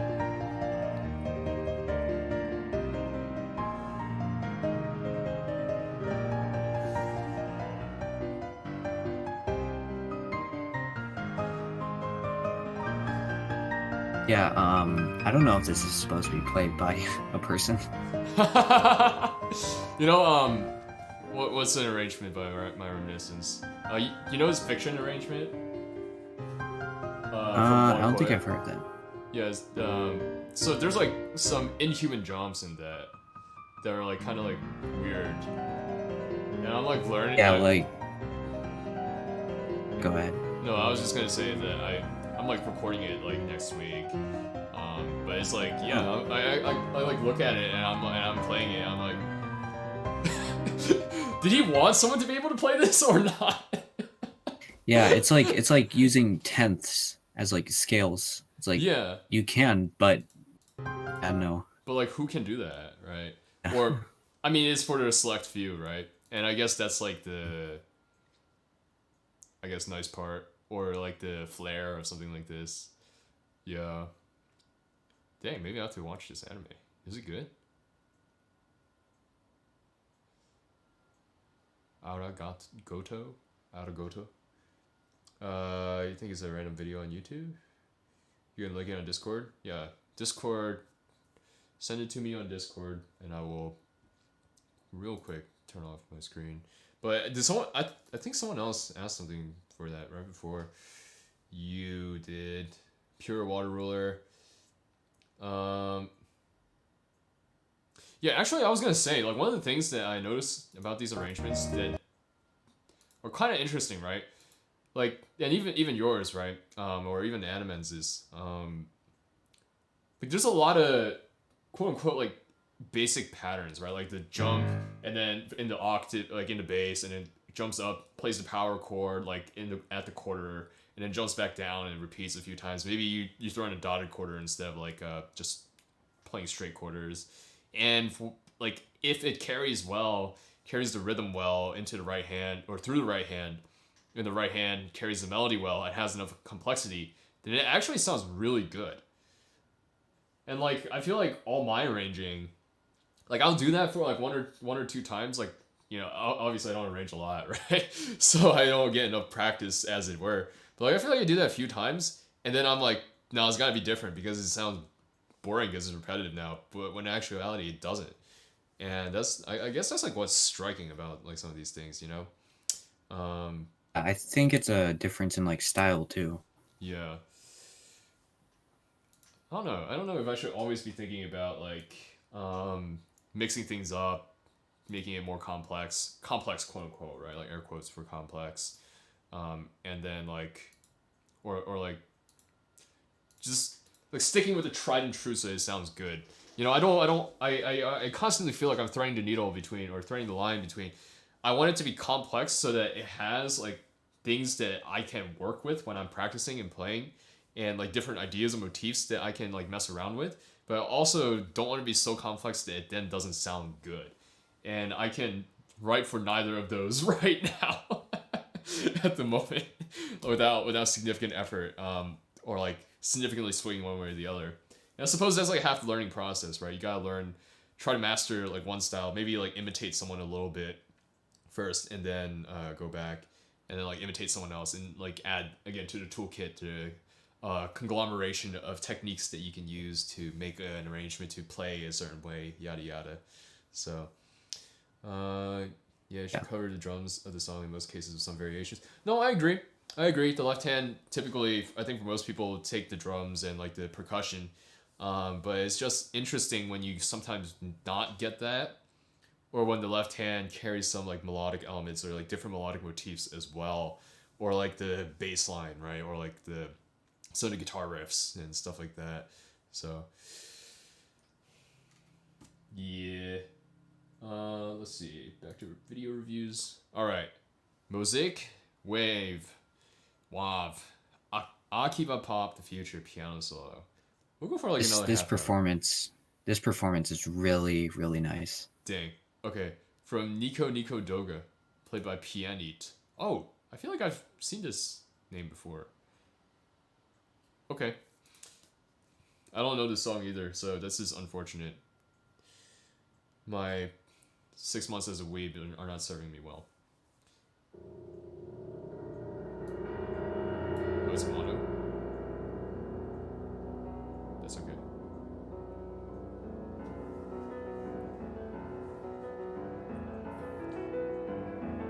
Yeah, you can recommend another. I think there's someone else ahead of you though, Noel.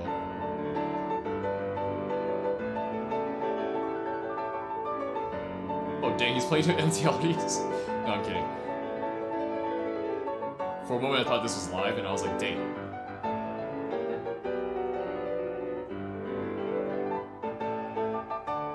Yeah, he has like, I think like 7 camera angles in this video.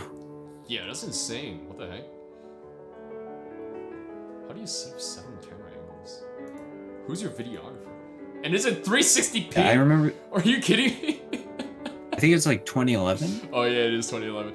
I was gonna say, you have 7 camera angles and you're shooting in 360p? Yeah, there's one from all the way in the back of the audience. That's really interesting. Is he wearing a band-aid? Something on his fingers. Oh, there's a glare. You're right.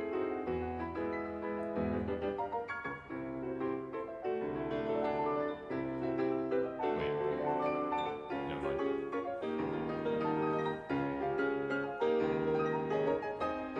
Dang. Some of those like octave things are quite interesting. Oh dang. What? Boom, and it just jumps all the way up and lands with the right emphasis and articulation.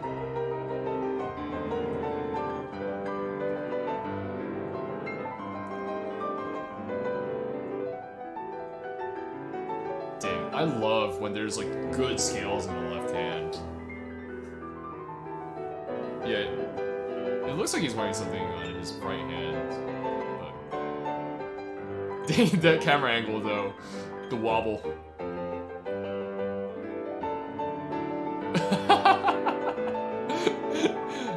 This is... Sorry, I'm laughing at the camera angle, not the playing. Dang, what is this left hand?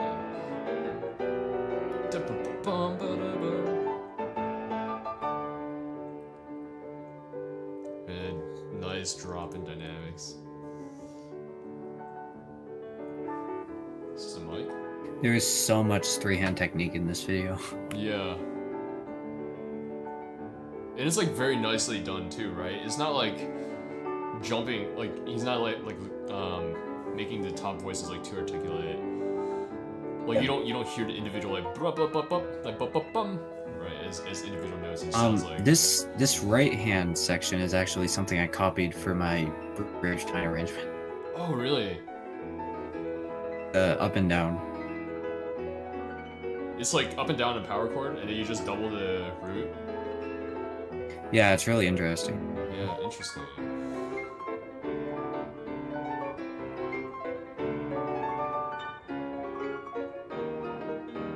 It gives a certain like sparkly texture, right? I find it so interesting how like in modern pop music we use power chords all the time, or like the 1 and 5 of a chord. And it gives like this sort of like open like tone, right? Whereas in like classical, it's considered bad like form to only use 1 and 5. Like it's considered incorrect. And it's all if you're gonna leave out one of the notes in a chord, you gotta leave out 5 when you do 1 and 3. But these scales though.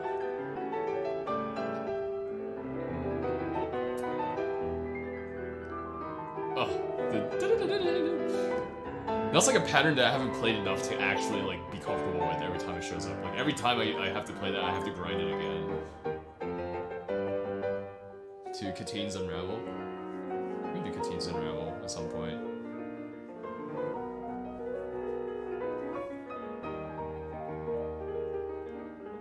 Oh, that's a lot more delicate. I like that. In the left pedal too. Dang. Like the shift and everything. Still haven't gotten to the like hardest section. Are you kidding me? It's like, okay, sure. Like this isn't like blow your mind sort of like difficult, but it's like hard to string everything together like this, right? As it were.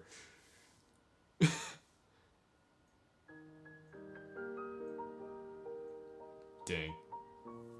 I feel like as a kid, I didn't like playing the soft parts, but now, as a 20-some-year-old, I live for the soft parts. Maybe I've become old and emotional and sentimental. I think only one pianist has actually done a cover of this, James Cho. James Cho? Interesting. Yeah, I listened to some of James's stuff. I think he's gotten a lot better over the past 4 years. I don't know.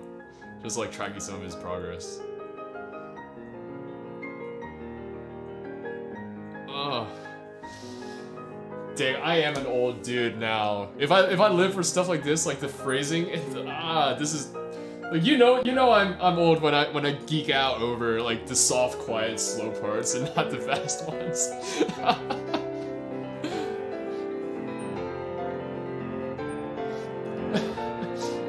You know, Pure Water Roller, I feel 21 is old compared to like half the people in the stream.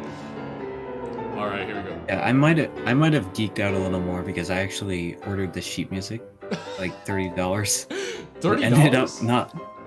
It was like $30. It was from Japan. Oh shoot, yeah. And this is like Hungarian Rhapsody like stuff. Hungarian Rhapsody number 2 with like some of the jumps. In the left hand, for the right hand is completely melodic and different. Dang, this is...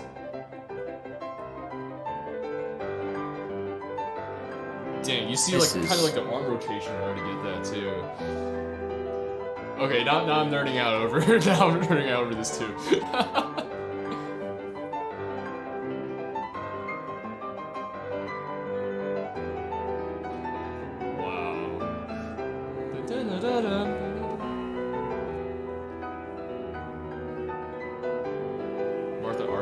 On this Hungarian Rhapsody number 6. Good. Dang, I need to get like mods or something to like make me a list of like these sorts of requests. Because I literally have lost track already of who requested what.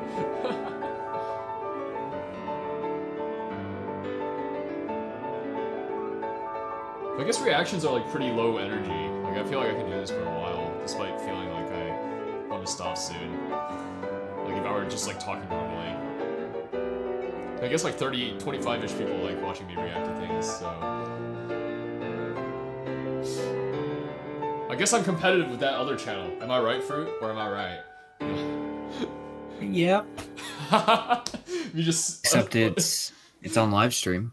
Except it's on live stream, and I feel like you give it a little bit more of a technical take as well. Yeah. Yeah, dang. I want to listen to this soft part again.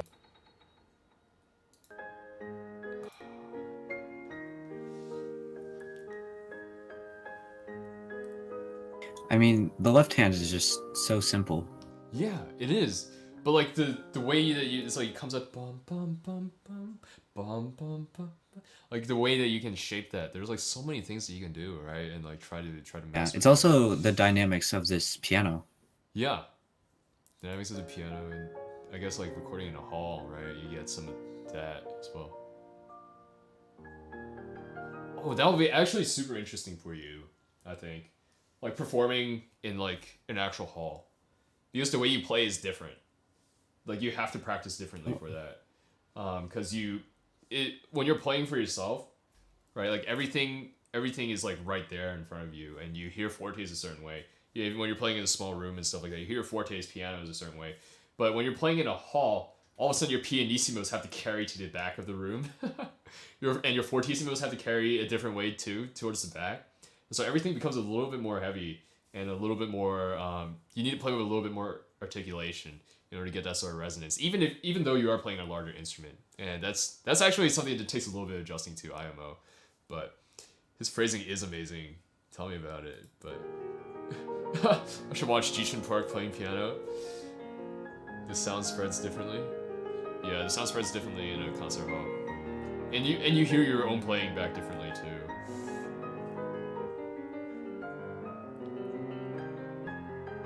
Oh, the slight pull.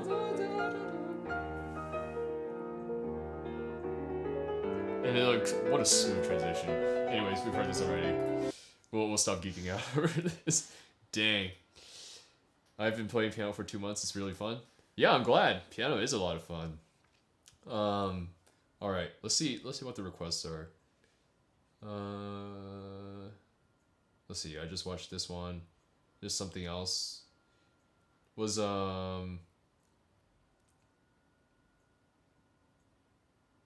Kateen's Unravel next, and then Chris Wan, it's Orange, and then Realized by Anime Piano Pro.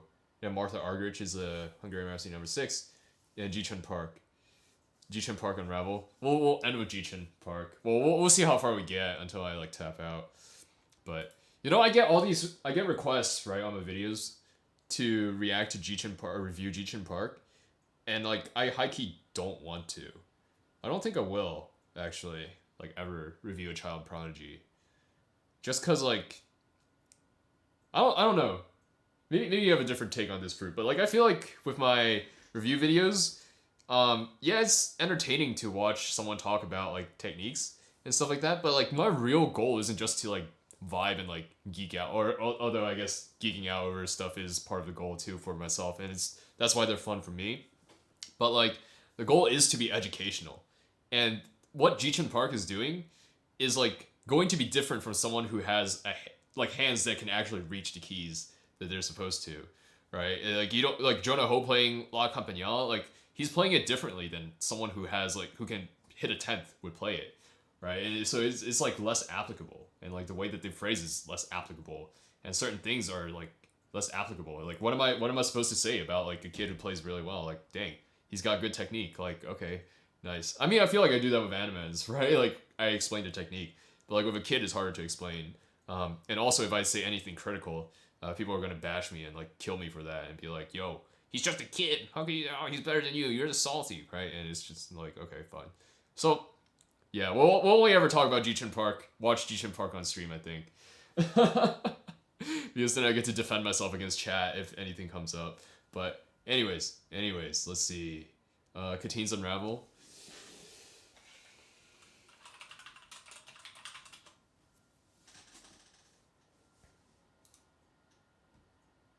Animen's Unravel shows up right beneath. Oh, it's in a different key.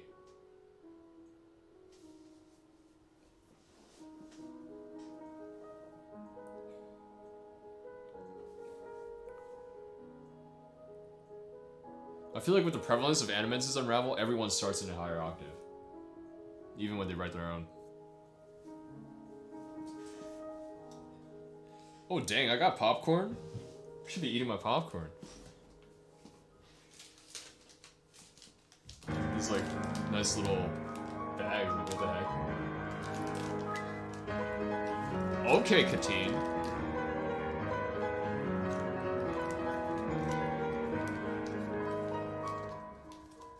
Could be the acoustic version? Yeah, I haven't listened to the acoustic version, so I wouldn't know. Again, I haven't seen Tokyo Ghoul.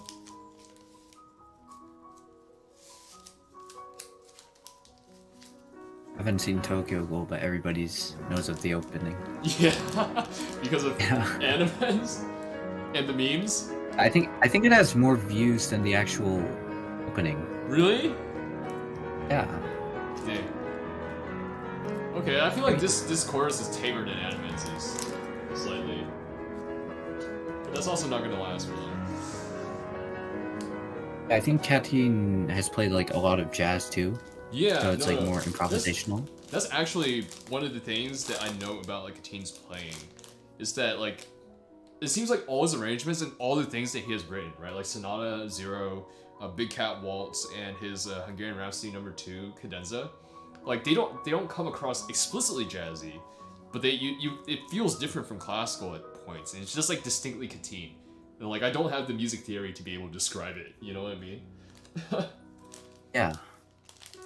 Yeah, Katine is just really good at improv. But my popcorn. If I can open the bag. What the heck is this bag? Dang.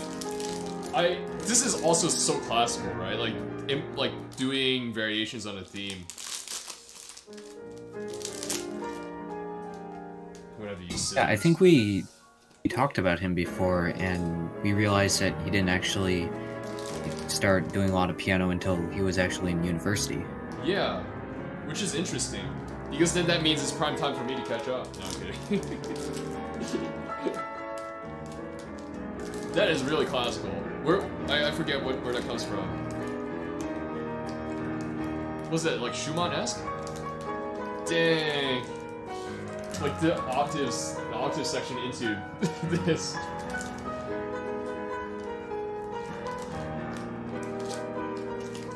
And now I got my popcorn, guys. It's all good now.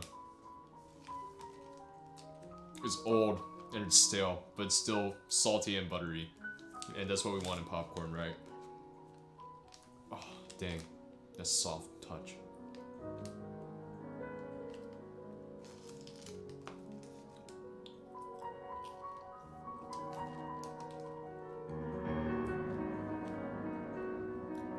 Dude, you know, I considered, Max, you're back, because you can't sleep. Nice. Salt and butter makes anything taste good, yeah. Humans are wired to like sweet, salty, and fatty, because those are calories. So you're both good at manga, but bad at manga. Yeah, that's fair. Dude, I don't know if you feel this way, Fruit, but like I feel like if I play Katine's arrangements, I am like violating, like it just doesn't feel right because I'm not Katine. You know what I mean? Yeah, he's really good. It's not only just that he's good, but it's just that it sounds like Katine, and I'm not Katine, and I can't sound like Katine. Like with the combination of like the soft touch and like the way he drives like the dynamics, or sorry, drives the tempo. It's just like really Katine. And again, it's like an intangible thing that I guess maybe someone of a higher caliber, like who's more skilled than me, could be able to describe. But like to me, it's just like X Factor, and I hear it, I'm like, that's Katine, dude. I can't do that. And if I tried, I'd be like a farce of what it is. I prefer this arrangement over Amaz's. That's fair. Yeah. I think there's some of Katine's stuff is like really good, really beautiful. Especially some of his anime OPs and covers and stuff like that. But like if I were looking for something that's like faithful to like the original, like Katine's is not. It is so Katine. I keep saying this over and over again. It's so Katine. Like even listening to his, what is it? Oh, like the, you know, Katine's like variations on like what is it, Mozart? Twinkle Twinkle Little Star. Like the whole thing is so Katine. Except maybe the first one, because it's just like bog standard. Twinkle Twinkle Little Star. But even like some of his classical things, like Winter Wind, like it just sounds like Katine, you know? Like, I don't know. There's something about Katine, man. I think you guys, I fanboy over Katine. Not just because he makes me feel inferior about myself since he's only, what, 25, 26. So I should be there in 5 years. Give it 5 years, guys, and I'm going to win a Chopin competition as well. International Chopin competition, thank you very much. But, yeah. Stage fright and some tips. Yes, I have lots of experience with stage fright. Kind of like what me and Fruit were talking about earlier, when you weren't here, Max. But like, one of the best ways to deal with stage fright is to perform more in low stakes environments, which is unfortunate if you can't. Can you hear the Tokyo Go arrangement from Musical Basics? Yeah, if I'm still awake by then, or if I'm still like chugging along. But like, with stage fright, I think what you want to be able to do first and foremost is practice correctly. So you want to practice in such a way that you can be confident of everything that you're playing the entire time. So like that, for me, that means once you've memorized the piece, the week before, or maybe even like starting from a month out, if you have it like really solidly down, you start practicing from memory at obnoxiously slow tempos with the metronome, to a point where you almost can't rely on your muscle memory anymore, because your muscle memory is not going to carry you through, because your brain is just wired to think about the next note. And so you want to be able to play through the entire piece that way, because that ensures that it's like, oh shoot, I've thought through all the notes, I know where all the notes are. Second thing that you can do if you're comfortable enough with a piece, and this is a Josh Wright thing that he mentions in one of his videos that I've done before too, is like you play to a certain part and you purposely mess up and you try to pick back up. And so with that, you're practicing how to recover, and you're making sure that you have set points where if you actually do derail completely, you can jump to them and keep moving on and moving forward. And having those points really boosts your confidence a lot, in my opinion, because like, you know, if you get stuck, you can keep going. And that's like, this is the scariest feeling, to get stuck and to feel like you're going to stop. Because if you stop, then what are you gonna do, right? That's the worst feeling. But like, yeah, and then above all, I think it's just mindset and mentality. If you go into it thinking I gotta play all the right notes, it's almost like you're setting yourself up for failure, right? If you're setting yourself up to, well, if you're standing for success, I hit all the right notes, you're always going to fail. And the moment you hit a wrong note, your mind is gonna like freak out and seize up, and you're gonna hit more wrong notes, right? This is a positive feedback loop that spirals downwards in a negative way. If your goal is to tell a story, if your goal is to communicate, your goal is to make music, then you can make music through mistakes. You can keep going through mistakes. It's still going to be a shock, but you can recover from that, right? And practicing how to recover quickly from like setbacks and stuff like that is important. That's where, you know, performing a lot comes into play. And then practicing your mistakes and trying to like set your mind to like the right things. Hopefully that helps. Yeah. Let's see. Yeah. You have any thoughts, Fruit? Well, for me, I sometimes like need to take a break from like playing the piano. A break, and then I come back the next day, and sometimes I notice that like refreshed, and I can actually play through it and sections that I couldn't do before just by taking a break. Mm-hmm. Yeah. So breaks are important too. Practice a whole bunch and then take a break. Let's see. What was the next video? We got Katine's Chris Lon's Orange. Let's see Chris Lon's Orange. Claris, thanks for stopping by. And no problem, Max. Alright. Hope you had a good time, Claris. Oh, I spelled Chris wrong. I'm enjoying my popcorn too much. Dude, WattKeys mukbang when? It's a real question. Nice. You're just eating popcorn in my room. That's how jazz was born. Oh, I remember listening to this. Chris Lon's played some rock before. Dude, when this song became unblocked on Spotify, like unregion locked, I was so happy. I think I stayed up till like 3 a.m. that night just listening to this on loop.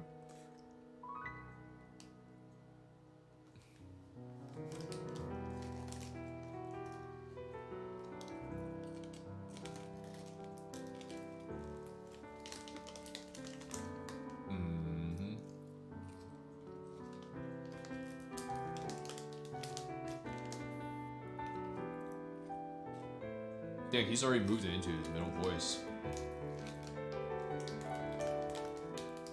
It's almost like fugal in a way, you know? Like, except in the fugues, I feel like Bach mostly introduces the melody in the soprano, then it moves down. But it's like here he went alto, then introduced bass elements. He didn't move the motif into the bass, but it went alto, bass, and then soprano. Oh, I hate thirds, dude. Thirds are like the one technical thing that I still haven't been able to do simply because I didn't practice enough when I was in high school. And so like I still have to grind at thirds. Like scales and thirds and stuff like that. Bro. That's like actual top end stuff that I think is actually beneficial with top end. But, Yeah, I feel that. Yeah.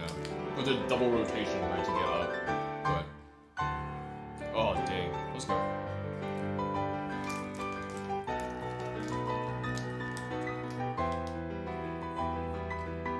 It's always interesting how, you know, when the jumps in the left hand and the chords, the full chords in the left hand, accentuate the beat, to me at least. And there's like some interesting, you know, groove that's like, whereas in the original, because it's like very rocky, it's like very steady and very straightforward. I think the rhythm he's using in the left hand is like really like full. Mm-hmm. To like a lot of other songs I've listened to. Yeah, yeah.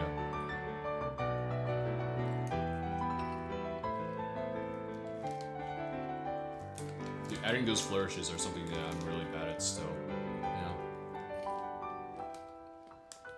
And there's the jump in octave. But that was such a smooth transition you needed that. Was there a transition between the chorus and the verse in the original?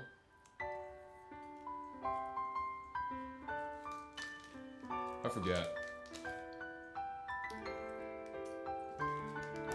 Nah, the melody going down. The middle of that melody.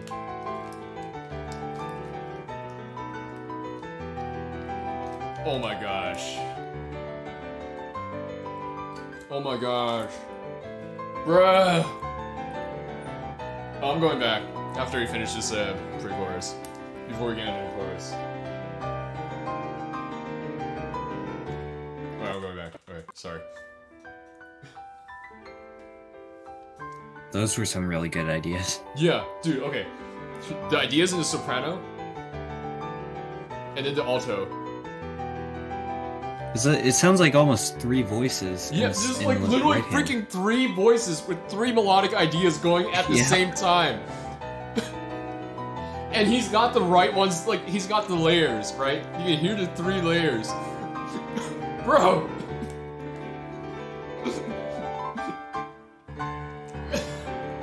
That was like so coherent. Like, what the heck?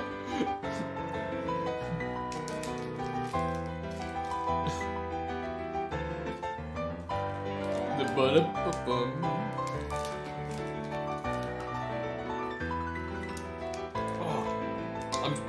That's something that I need to figure out, I feel like, for my own arrangements. Transitioning from, like, playing the melody into, like, an arpeggiated, or, like, a run version of the melody. I just got very fixated on, like, hearing the original notes.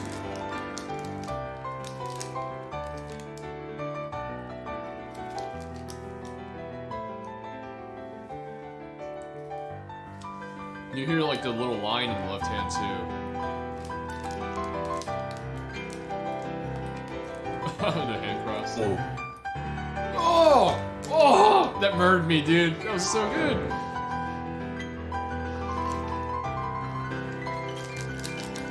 Dang.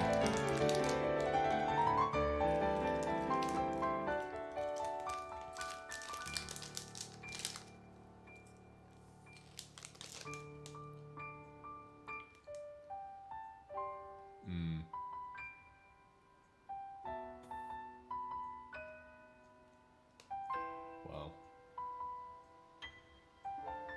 Yo, he's got a big reach.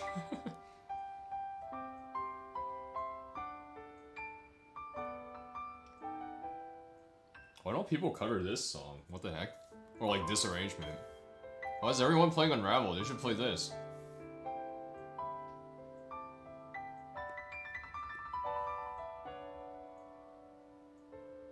Oh.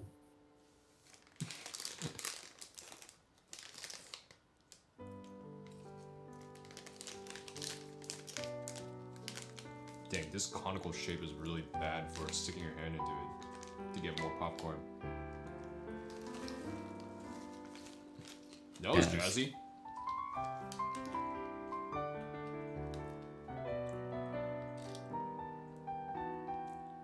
Oh. It's like, it's so sweet in just such a different way, you know?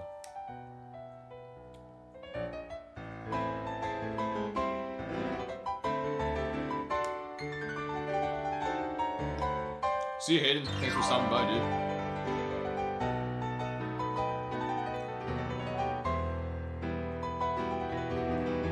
Wow. You know the feeling of movement, just like pausing on the chords, and then like, duh, such an interesting move.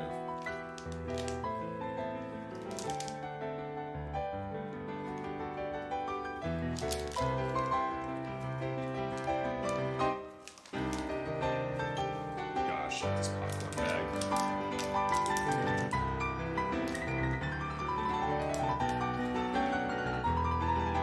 Feels like I animated my dearest run. Second verse. Except harder. Hitting the multiple notes at once is like, you know. Yo, what's up, Anime Piano Angel?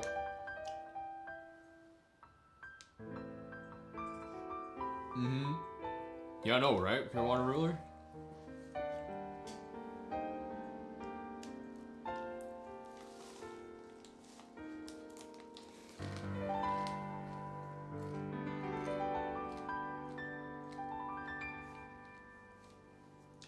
Dang.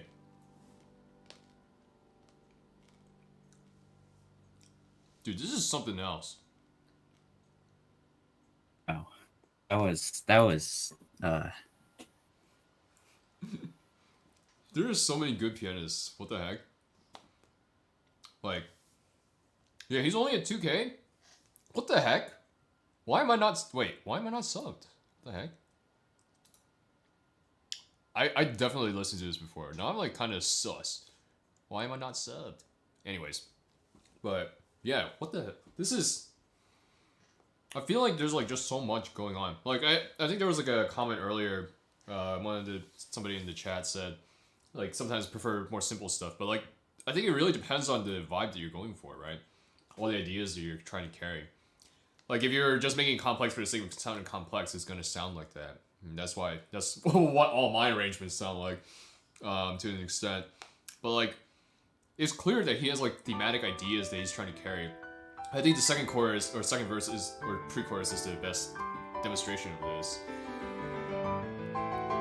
Like, literally listen to all the, like, he's got the thirds running in the top voice, right? Like a melody with the thirds. He's got the actual melody, the important one, in the middle, and he's got, like, the little swells in the left hand. And so he's like, dang. He's got a lot of ideas that are just, like, coming out. If I think it can be executed good. Yeah. Exactly. And that's what I mean when I've said before, like, I think writing the scores have to battle in, like, making a good arrangement. The other half is playing it well yourself, or, like, getting someone else to play it well. Hello, Winter. What's up? Yeah, Anne's crawling up after listening to this. Same, dude, same. It's like, dang, what the heck? Yeah. Dude, I should review this or something with, like, looking at the technicality. Boost to subs. Why? Yeah. Dang, if only everyone could get boosted by watching Animan's videos. Anyways. Yeah, let's see. Dramatic approach, small paced, yeah. Oh, do you only train your ear just by listening to a variety of songs? What do you mean by, do I only train by listening to a variety of songs? Yeah. Also, yeah, who's that one dislike? I think, you know, I am by principle not going to play anyone's arrangement for anything from Your Lie in April, simply because I'm going to write them myself. But I'm also, like, waiting for a long time so that I actually get good at arranging, which is not the right mentality, right? You should make art as soon as possible, so because you get better with each one and not put stuff off. But, like, kind of with Your Lie in April, because it's so special to me, I kind of want to wait. But, like, hearing stuff like this is like, dang. it's not like I want to think like, oh, I'm competing with like Chris Lon's, Orange. But it's like, what more do I have? Like, what's something different that I can bring to the table that's not been already said? Between Chris Lon, James Cho, and like some other people who put that out their ranges, like Fonzie's and stuff like that. I don't know. It's an interesting thought. It's an interesting thought. I don't know if you ever feel that way, Fruit, but I certainly do sometimes. Looking forward to my Your Lie in April covers in 2030. Yeah, in 2030. you know it. Yo, I hope I'm reacting like strongly enough for you, Fonzie, because this is what you signed up for the content. He's not even professional, but he's on the same level or above Animans, in your opinion. I think like once you get to a certain level, it's hard to say, oh, like what's better, right? Like, I think you can always judge technicality, but like at a certain extent, to a certain point, technicality I think is more dictated by genetics than we like to think, and that's not a cop out, but that's a reality. Simply because everyone's hands are like incredibly different. But like a lot of Chris's phrasing here is really really good, and I don't know how you think about this, Fruit. I've been having a little bit of like, I don't want to say existential crisis, but it's an interesting like brain twister, brain teaser to think about. What makes a pianist better than another, right? I think at a beginning level you can say technicality because that's a very obvious measure, and then after that you can start to say how do they play with dynamics and stuff. But then up to this sort of level, when you're comparing like Chris Lon to Animens or like Animens to Katine, like how do you say who's better than the other? It's just like if you gave them both, for example, like Chopin's Ballade Number 4, right? It's no longer a comparison of like who can play it better technically. It's just who's got ideas that you like more. I don't know. I think that it's really also good if you're talking about that to also look at performances on like really high levels, because you see like these like prodigies playing in like international competitions, and then like the smallest like difference in expression is going to like set one apart from another. Yeah, and it just seems like kind of arbitrary sometimes too, right? Like, why is this one better? Oh, because you like did the judge like this because it was like preferential to the judge, or was it actually if we're playing like classical, right? Was it something that's technically more appropriate for the time or for the composer, or was it like something that's not written in the score that they took a liberty with? And I guess that's like still artistic license for most people if you're playing a recital, but a competition, right? That's something you could get docked for. So I don't know. It's interesting. Yeah. At a certain point, personal preference. Yeah, it is definitely so much personal preference. Like, again, I think there's a reason why, like, whatchamacallit, I listen to Christian Zimmerman's Chopin Ballades more than any other person's because I like his interpretation a lot. It's not that, like, freaking Claudio Arrau has a bad interpretation, but it's like, I vibe with Christian Zimmerman on a different level with his, Chopin Ballades. I don't know. And even compared to Horowitz, right? Like, I like Zimmerman, but it's interesting. I guess I'm thinking about this because I feel like I've been, unfortunately tooting my own horn quite a bit, like this past stream, but like with, the channel growing and then people really liking my Tabi no Chu, it's like, I still think Animens has an incredible play, like, video of Tabi no Chu. I wouldn't say mine is better by any stretch of the imagination. But Yeah. the number of people Also, like, Wiz News. Yeah, Wiz News is really good. But like comparing the same arrangement, right? So right now I'm comparing the same arrangement because I think comparing different arrangements, you also get into like different discussions on like musicality. But like mine versus Animens, like why do some people apparently prefer mine over his? Like I don't know, right? Like I don't know. His is incredible, and I will still cry every time I listen to it, or almost cry since I haven't cried in a long time. But like because it means that much to me. Mine doesn't mean nearly as much in its own way. It means a lot in a different way, I should say. It's a lot more personal, but like his is also strangely different and personal in a different way. Yeah. But yeah, I don't know. Personal preference, and then some. I guess you can also judge on execution of the ideas, but it's hard to know what the ideas are if it's executed poorly, right?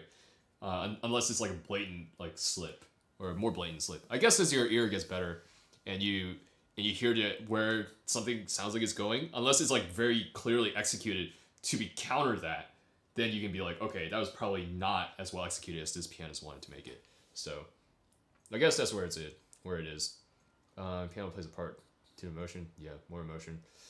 But oh wow, Fonzie appears. What the heck? Fonzie arrived as you mentioned him. Oh, interesting. Or perhaps he's been lurking. Who knows? But yeah. Anyways, what was another video that people wanted me to watch? I can go for like 2 more, since I still have like 4 bags of popcorn of these like little things. My friend had like a whole like box full of them because they ordered too much for one of their college events.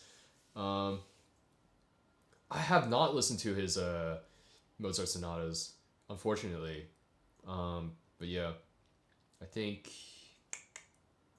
Let's see.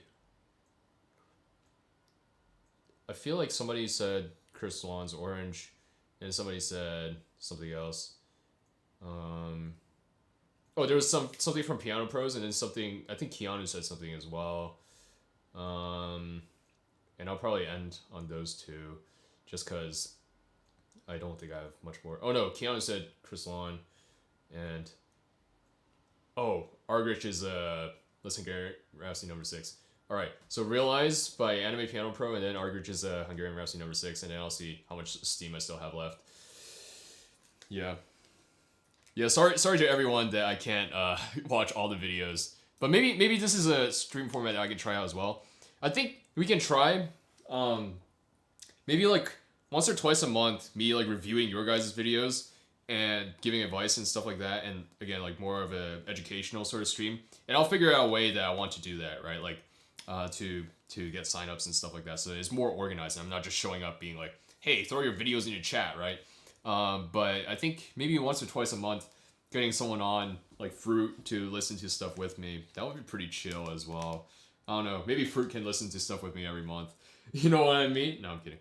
But Anime Piano Pro Realize. Oh, what did I type? Sorry, I'm typing with one hand. Alright. You heard this arrangement before? I don't think so.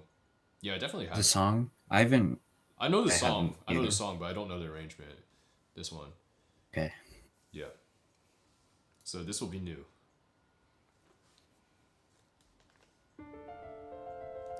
This is a pretty standard opening, though, I will say. all Realize covers open like this.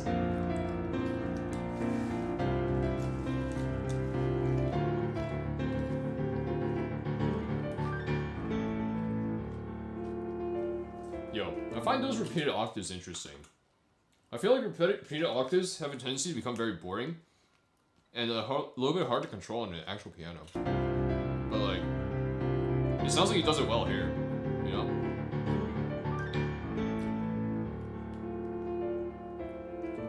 Alright.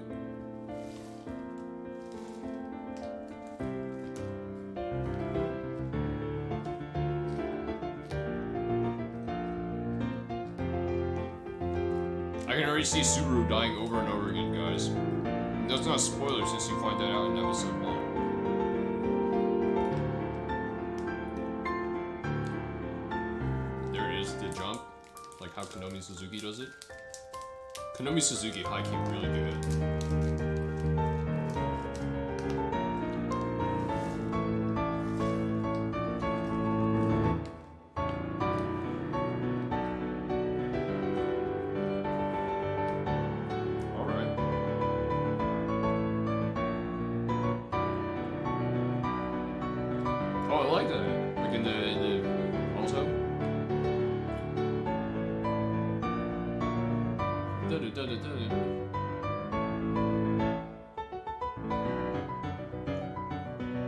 Alright, just staccato. That seems like 2 bass voices. That's really interesting. Mm-hmm. Yeah. Because if you have too much in the bass, it tends to get muddy, right? But there you go, voiced it nicely.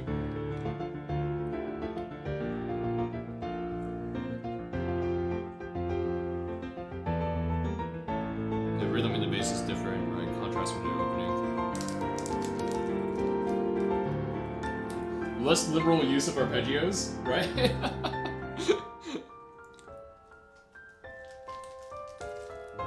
Oh, those are really good.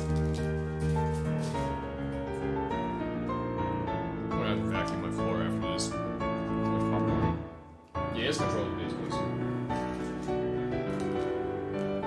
Back number 2.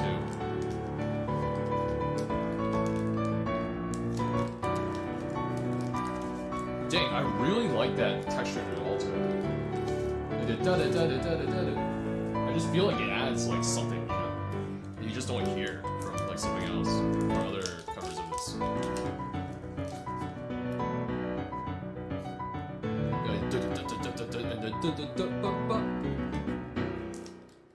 Dang. Okay, let's go. That was really interesting. Yeah, it's not like nice. It's not like the hardest thing in the world, right? I guess we're biased since we just listened to Chris Lawn as Orange, but like Simple gets the job done in a lot of ways.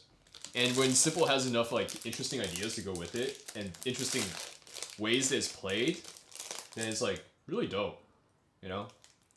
And I'm just struck by like how, for example, like even talking about Fonzie's arrangements, since I've played one Fonzie arrangement in my, I guess, YouTube channel. It's like, one of the things that I took away from, you know, listening to me play it or talk about it, and then listening to Fonzie talk about it, listening to myself talk about it, talking about it myself, I should say, is like how there are like a lot of ideas that, you know, I feel like are there, but that Fonzie doesn't, like, when he made it, it's not like he's necessarily thinking about, like, oh, I want to include these ideas. But to me, it's like, oh, this is something that I can bring out. This is something that I can, you know, voice. And I don't know, it's interesting, you know, how Simple can have a lot to it. It's like playing Mozart. Yeah, it flows, is well made and not too hard. It flows very well. Very true anime piano angel. It's like, yeah. I'll never forget when my violin teacher was like, you know, beginners love Mozart because he's like straightforward and simple. Got all the notes there, you get to play it. And it's like, wow, it's just scale after scale. But then like pros, and she's like, professionals hate Mozart because it's so simple. Yeah, because like every time you mess up, you hear it. Everyone can hear it. And that's like true on piano and on violin, I think. Like, and it's like, yeah, I don't know. I found that to be true even playing like Sonata in C, right? Recording for the first time and like performing in that sense for the first time in like a year and a half. Like I felt that sort of pressure and I noticed every time I messed up. So, yeah. Anyways, that was cool. What was next? Argrich's Hungarian Rhapsody number 6. Did I spell Argrich wrong? Probably.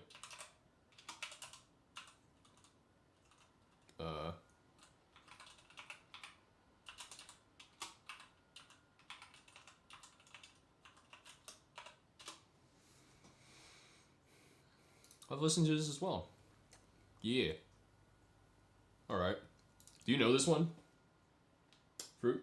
I don't think I've heard this. Okay. Yeah, this one features some fun. I don't necessarily remember how it goes too well myself. I'll listen to it like several times, right? Because it's like classical. But like there's like some fun octaves in the right hand and the left hand. Yeah.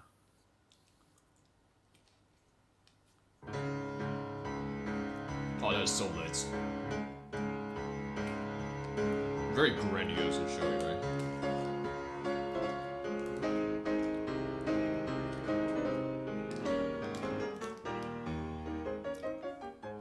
It's always interesting to consider with Litz like how like the gypsy folk music sort of plays into his like I almost say arrangements, his pieces.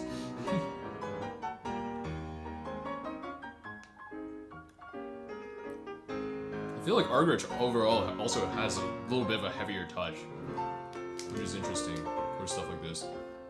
But I could be remembering wrong. I don't listen to Argrich too much. Yeah. Yeah, I find it really interesting. I can hear the like, oh, it's so heavy, but I can also hear like small like micro dynamics between phrases. Exactly.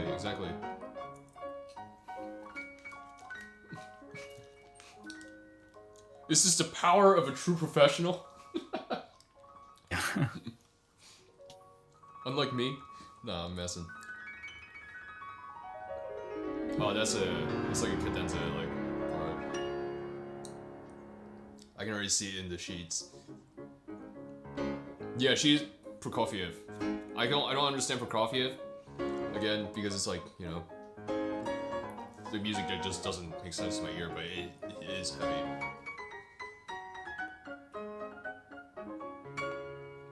Wow.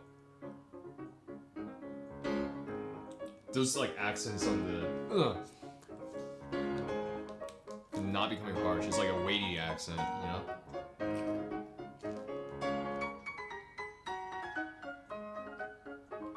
Yeah, it's hard to make it not come out like certain these elements. Ooh, spit. Come out like harsh or like, you know, like under like, how do I say, not articulate enough. Like threading that line is difficult. Oh, here's the soft section, right? I eat this up.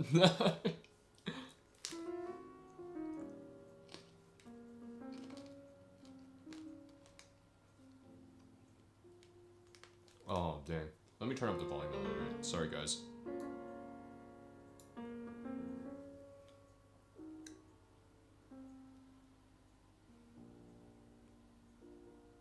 What I find hard with lists too is like the theatricism and how you push and pull in tempo, which is something I've talked about before.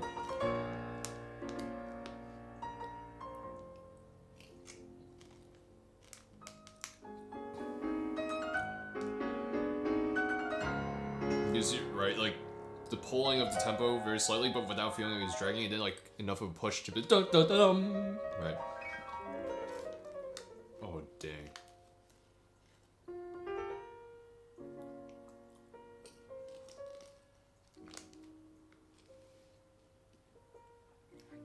Yo, Winter's still here. Yo, Winter, weren't you gonna post this? What the heck, dude?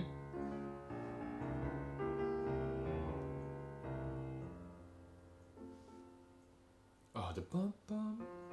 We're getting the decrescendo there. Bum bum. When you're already so low. And you can see like how the fingers like barely come up too.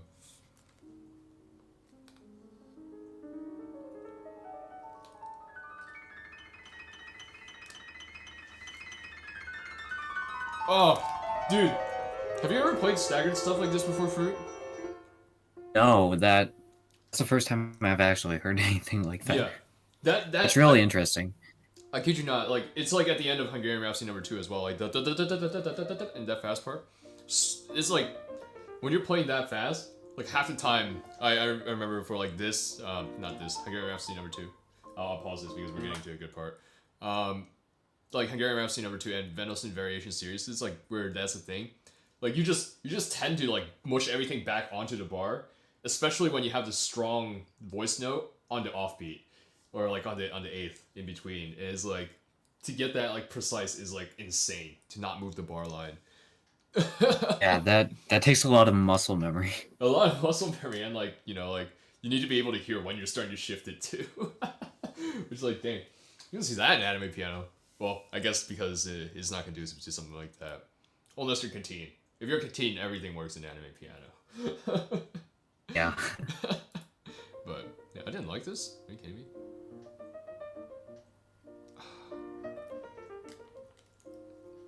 Oh, I love how the right hand is just like so conversational. Oh, and there's the octaves.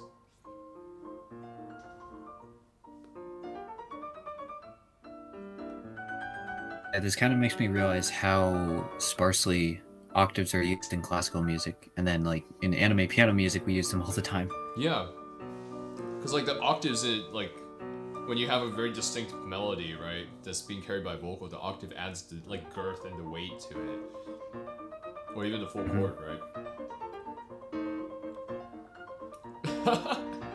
This sort. This is giving me an aneurysm watching. No, I'm kidding.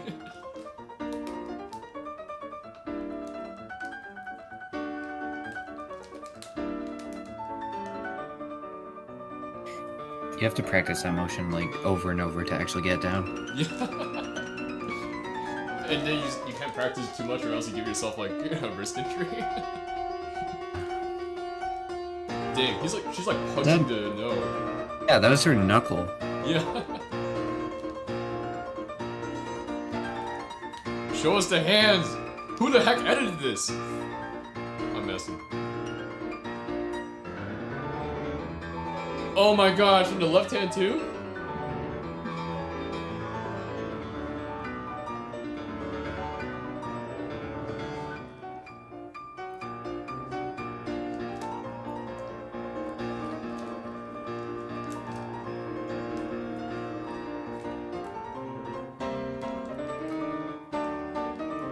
Yeah, the bass is really clean. Like with the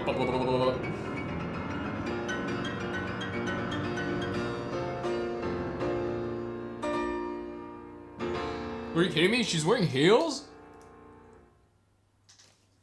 How the heck do you pedal while wearing heels?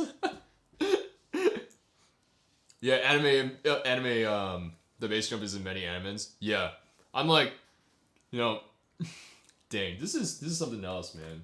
Like, every time I feel like I listen to like Liszt, or like some like Chopin, I guess less so Chopin, but like Liszt, it's like, because recently, you know, being now an anime pianist or whatever, I listen to a lot more anime piano.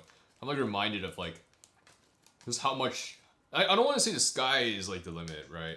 Because I don't want to say that Liszt is like all the way out there, but he really is like the OG for a lot of these techniques that we are like, yo, animus is insane. But it's like, no, the 3-hand technique, guys, listen to a Bach fugue and that will blow your mind if the 3-hand technique is cool. Or like some of these things that animus does, like the jumps or like the octaves and stuff like that. It's like, no, well, Litz did it. It's just, it's super cool and it's super impressive how animus brings it together. But it's also interesting to hear where all these things originate, right? And how like classical music has been building off of Bach, or building even off of like Renaissance music and like the, you know, medieval music from like Hildegard or something, right? For like hundreds of years. And we get to freaking animes and Katyn. It's kind of insane to think about and to see the roots as well. Anime music, Kiss of Death, Anime Piano Pro. Learning to play it, maybe you can give tips. Sure. I would like musical basics. Musical basics? Dang, what the heck? What should we watch next, Fruit? I don't know what order the request came in anymore. So. I don't have anything in mind right now. Mm-hmm. Do you want to watch a? Let's see. It looks like. Oh, dang! Not everyone's throwing stuff up in chat. I didn't know that sitting here and reacting was such good content. I didn't know that like 25 people the whole time wants to listen to me play or talk about how insane like people are. I guess that's why that one channel has like thousands of subs. Am I right or am I right? I'm messing. Let's see. Kiss of Death, Anime Piano Pro, Musical Basics, Tokyo Ghoul, and Chris Lon Departures. Katyn's Paradisus. Katyn has a Paradisus? And Zimmerman Mozart Sonata 10? It's pretty entertaining. More Katyn. Okay, what do you want, dude? Do you want like Anime Piano Pro or like more Katyn? Or Chris Lon?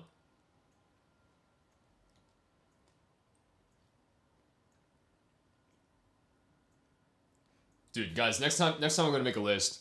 I'm gonna make a list so that we can actually see them come in, right? So that I can keep them organized. So I'm sorry if you put something in and I like forgot and like messed up or whatever, right?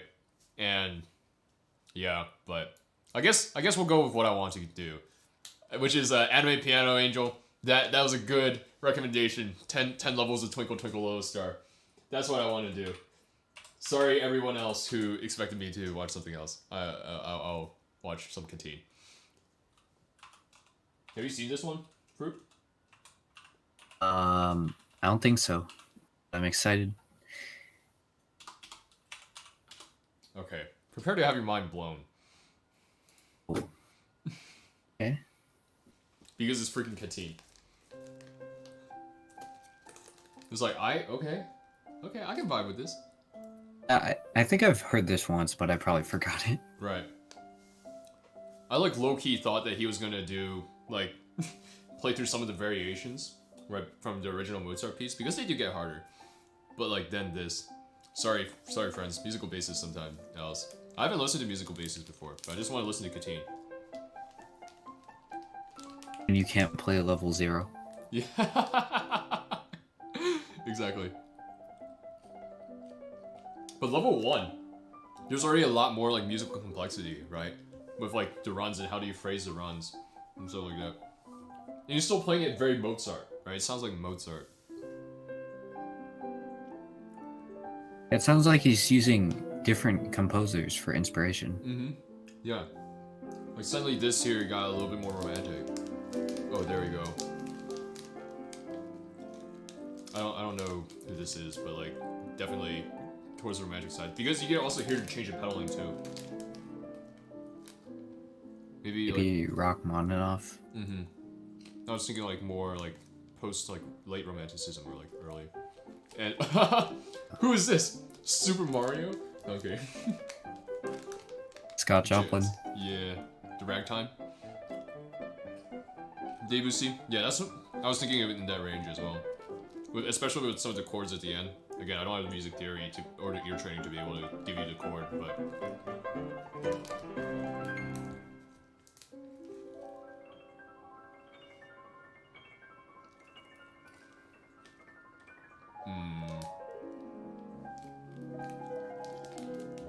Disney. It's like it reminds me of Claire de Lune. Yeah. It's like the late romanticism, impressionism sort of thing, right? Ravel. Yep. Yeah. Guys, you guys know your classical music way better than I do. What the heck? Garbo. I should stop being should stop talking about things like I know what I'm talking about. Definitely like French, right? Like Debussy. There's our list. Gosh, I wonder where this came from, alright?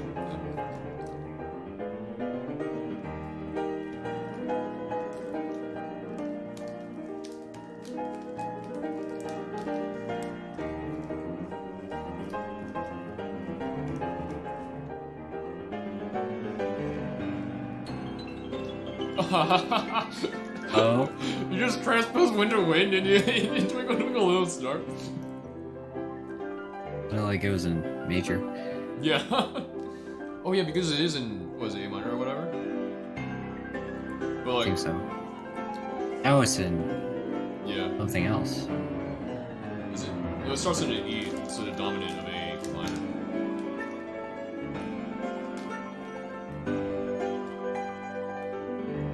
I feel like at this point, 5 and 6 were like just subjective. Which one do you think is harder? Okay. Ragtime? Yeah, which one is in A minor?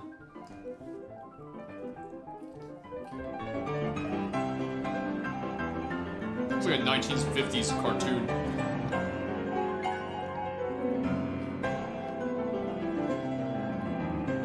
And that's like a...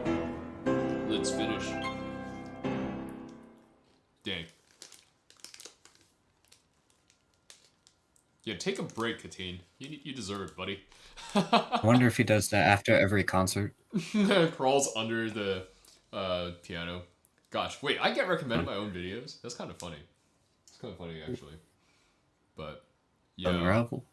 I know. Maybe we should watch... Oh, who's this classical pianist who reviews Unravel? No, I'm messing. But his happy birthday to everyone is pretty good, too. But, there we go. Katine, Rock 2. Yeah. That awkward moment when level 0 is above your current level. Yeah, but anyways... Let's watch something else.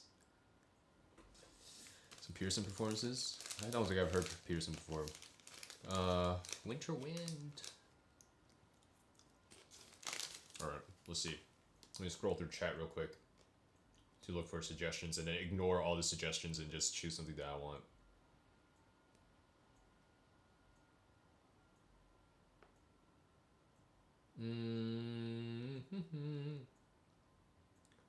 Musical Basics, Tokyo Ghoul.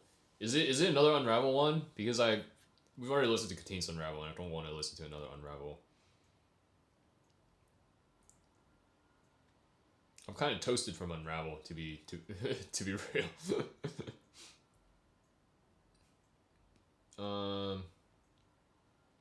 Let's see. Crystalline Departures. You want to try that one, Fruit? Review one of my videos.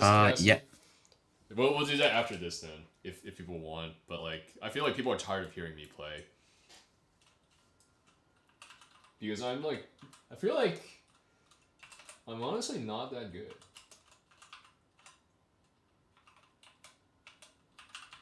And one of the reasons why I didn't think that I would be playing piano again was because, or like at this level, to like thousands of people, I guess, at this point. Boogie Blues. I'd probably be unable to understand that if it's in something other than like a more classical style. I probably cannot analyze it at all. But you know, it's kind of like I never thought I'd be playing like this again because literally one of the reasons I stopped was because I couldn't play. I felt like I couldn't play well enough performing wise. So second version is better. This one, the one with 10K views or 3 years ago, I suppose, instead of 4. Oh, this is the Guilty Crown one. For a moment, I thought it was like Hunter x Hunter.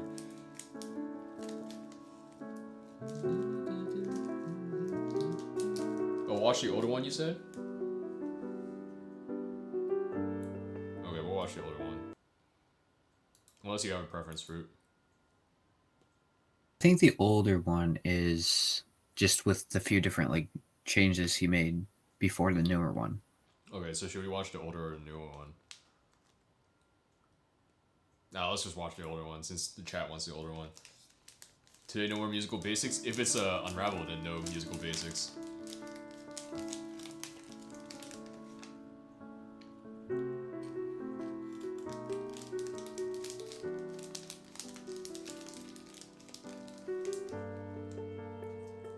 Actually, only recently listened to this. I think last week. Mm-hmm. Really good arrangement. It sounds really nice, yeah.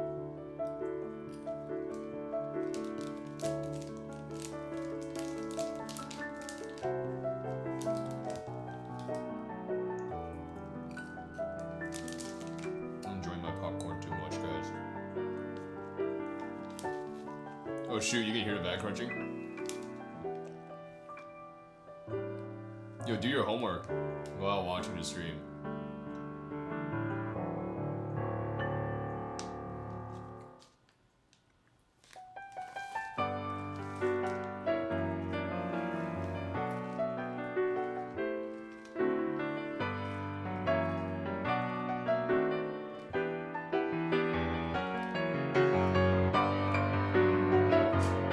Let's go.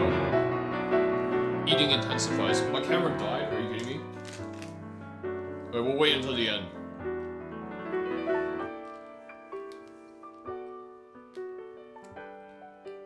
Yeah, I know. I'll wait until the end to fix the camera because I don't want to miss what's going on here because I had to take off my headphones.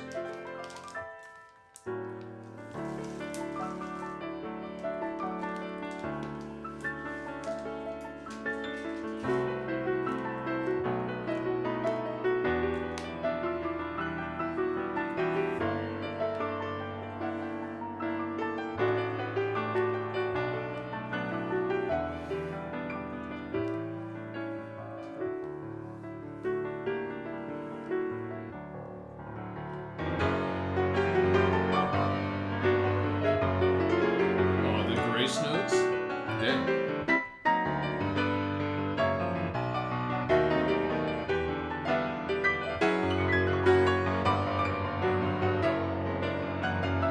I find it interesting because there's so much going on, but he manages to like put it all together into like one. Yeah. Complete. Because if it was just like a blob of like complexity, then it would sound like so bad, right? And, like you can kind of hear how it would be bad, right, if he didn't play it this way. Definitely. He probably spends a while making the sheet music. To get like everything. Yeah.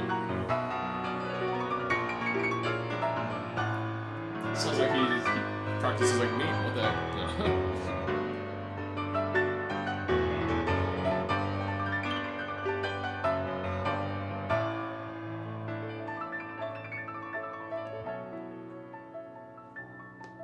It's probably not even using his sheets at this point, let's be real.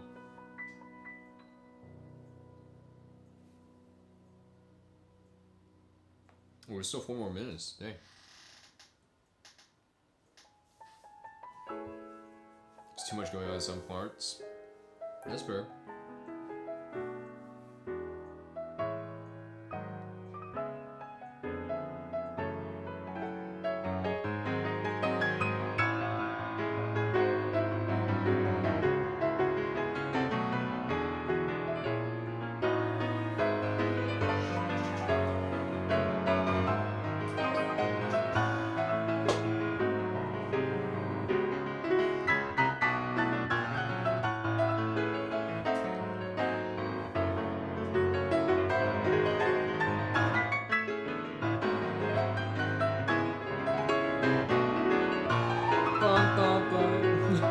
Triplet chorus.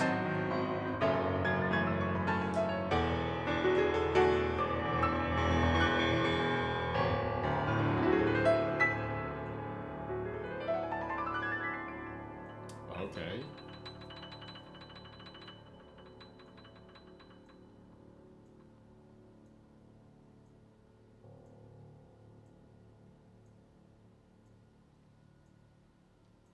Okay. But wait, there's more. Decrease pedal at some parts. Yeah, maybe you could like half pedal or like thin it out or like flutter it or something. I mean, it's fine. As long as you hear like main motifs. Then it might be, I don't know. It might even be something that he's going for, but that's hard to tell, right? Unless you're asking the guy. Oh shoot, what the? You put my dearest. Oh, hello? Oh, hello?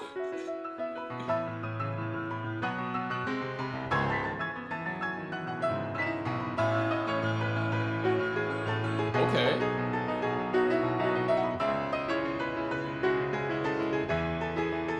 I feel like he's pushing the tempo a little bit too hard. But that's fun.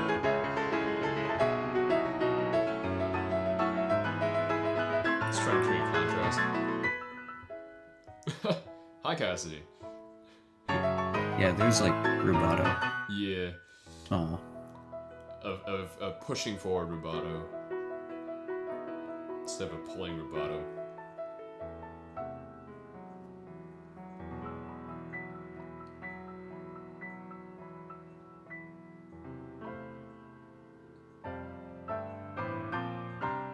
Oh, okay. Jazz. I know, right? I guess Chris Lawn is a big fan of his jazz.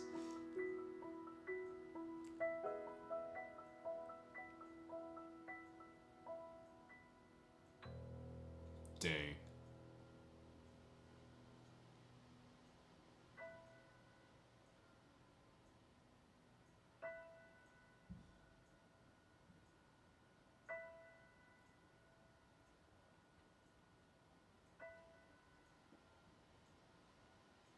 But wait, there's more. No, I'm kidding. All right, let me fix my camera. Yeah, okay, let me fix my camera.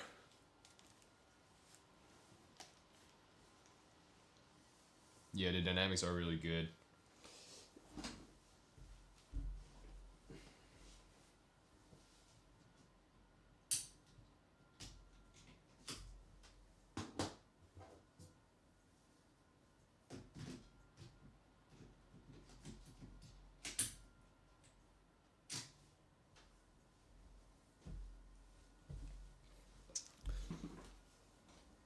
And just like that, we back.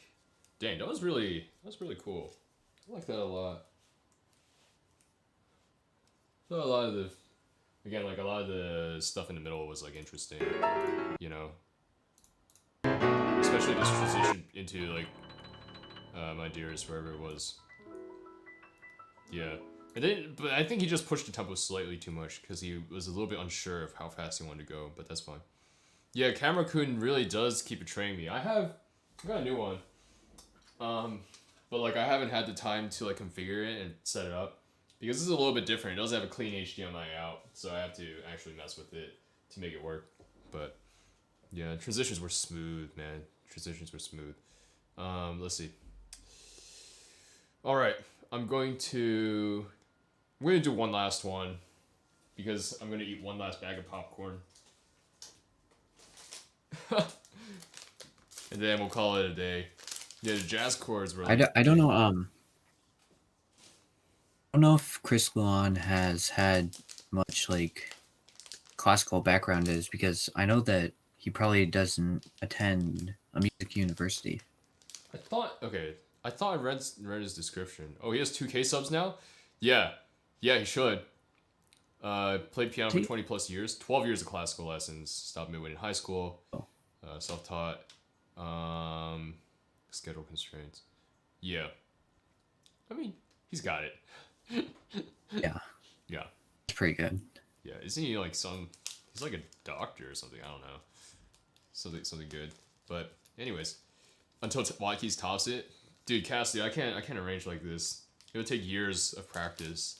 And I'm it's not that I'm afraid of the years of practice, it's just that it's a objective measure. Like I'm starting my years of practice now for something like this. Med student? Okay, yeah, makes sense. Dang, that's tough. That's tough. Doing music as a med student like this at this level. But dang, why is this tied so weird? Anyways, what are we watching? Departure to the Front Lines? Do we want to watch Departure to the Front Lines?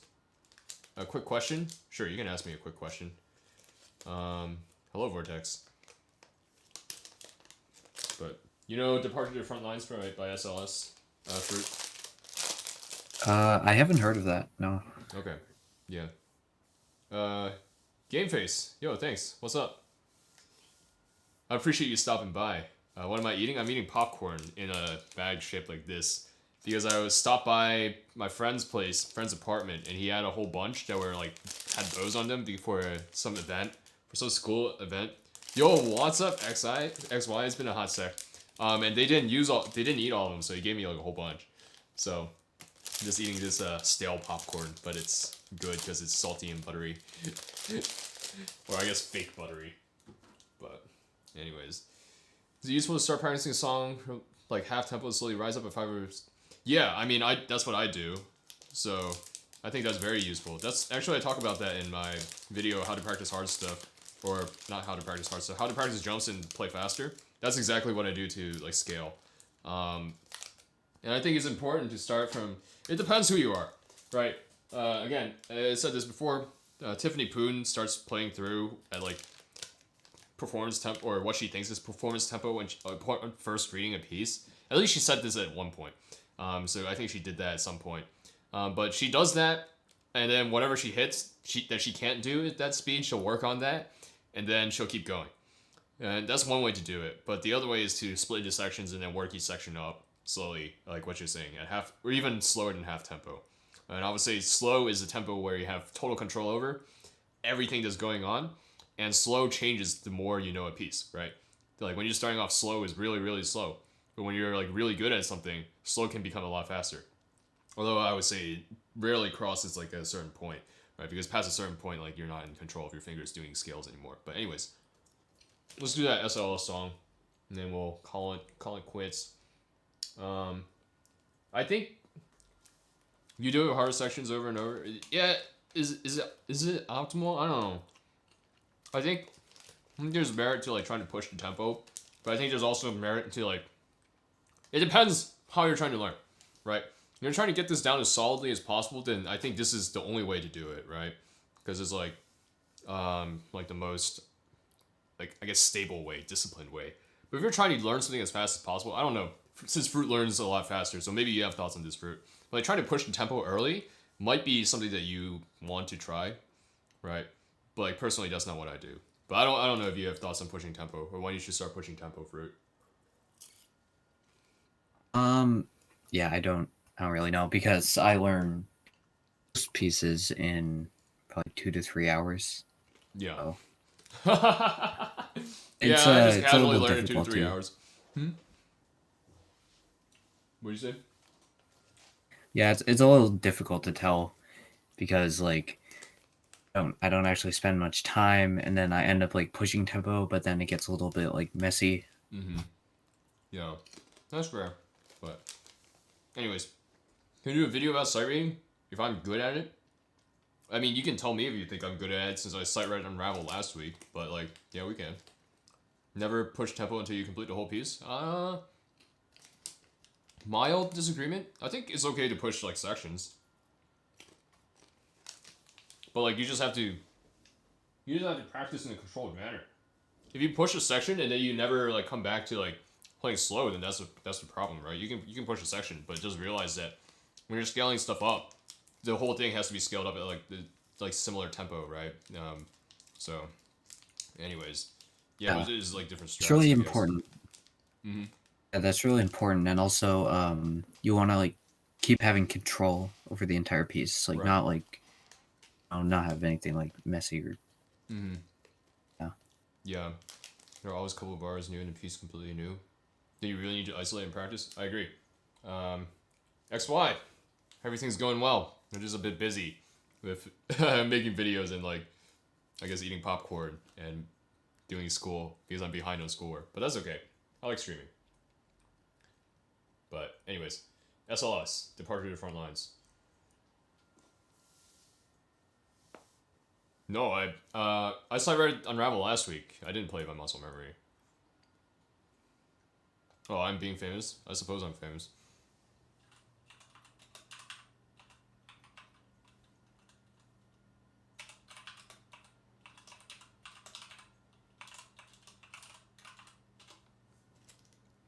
Yo, all I gotta say is that this better be a banger, because this is where we're stopping. Everyone's always on schoolwork. I mean, how do you define fame? It's not like 500 people show up to my streams, right? I don't know. This is a very comfortable group, right? 20 people.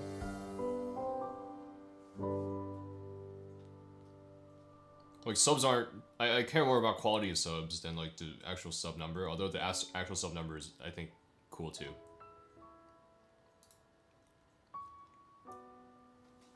Unusual seeing SLS on a grand piano. Right, because he's usually on the Nord. Yeah. But the panic moving camera. Ooh. I feel like he has sliders. Probably. Either that or he's filming in 4K and zooms it in and then, like, digitally slides it.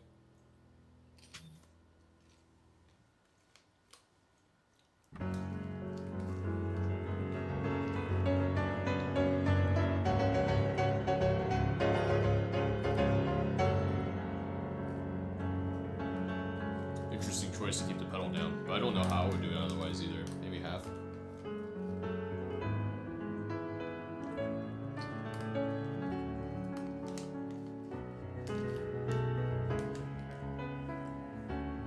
So that's on this time, yeah.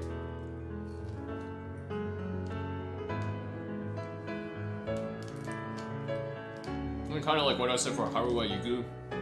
That one time I watched it at Double Flat's request. He phrases it like a little bit homogeneously, but I guess it's like somewhat remedied by a little bit of this time too.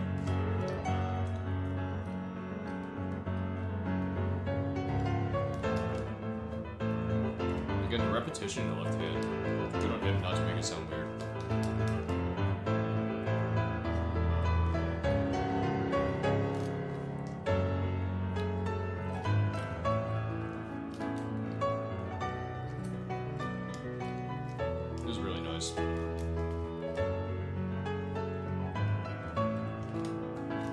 Yeah, his swells in the left are really nice.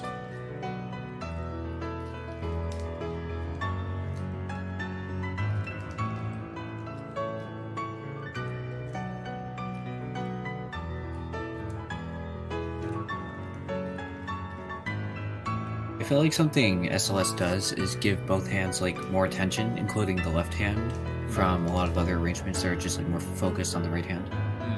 Yeah. Like the left hand is like varying a little bit more than usual, right? Compared to a normal arrangement. And it's still carrying like the basic, the main ideas, but like... Oh, spoilers! I haven't seen Naruto. Naruto? No, I'm kidding.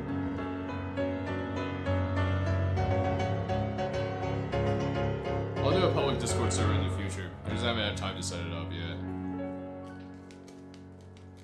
That was nice. pretty epic.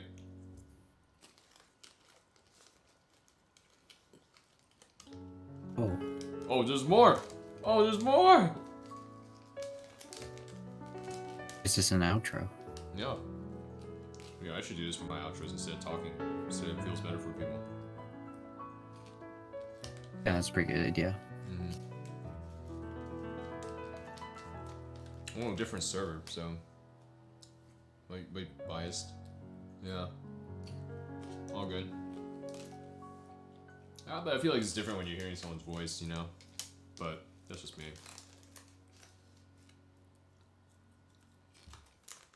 It's only 192,000? I think it was a lie. Yeah, he's like 380. It's gonna be bigger than Halcyon someday. No, I'm kidding. Halcyon's probably gonna be bigger still. But, anyways, that was a lot of fun. Maybe we should do more of these. What do you think, Fruit? Yeah, that was a lot of fun too. Yeah. Just chilling on Discord talking about, like, other people's playing? Yeah. Yeah.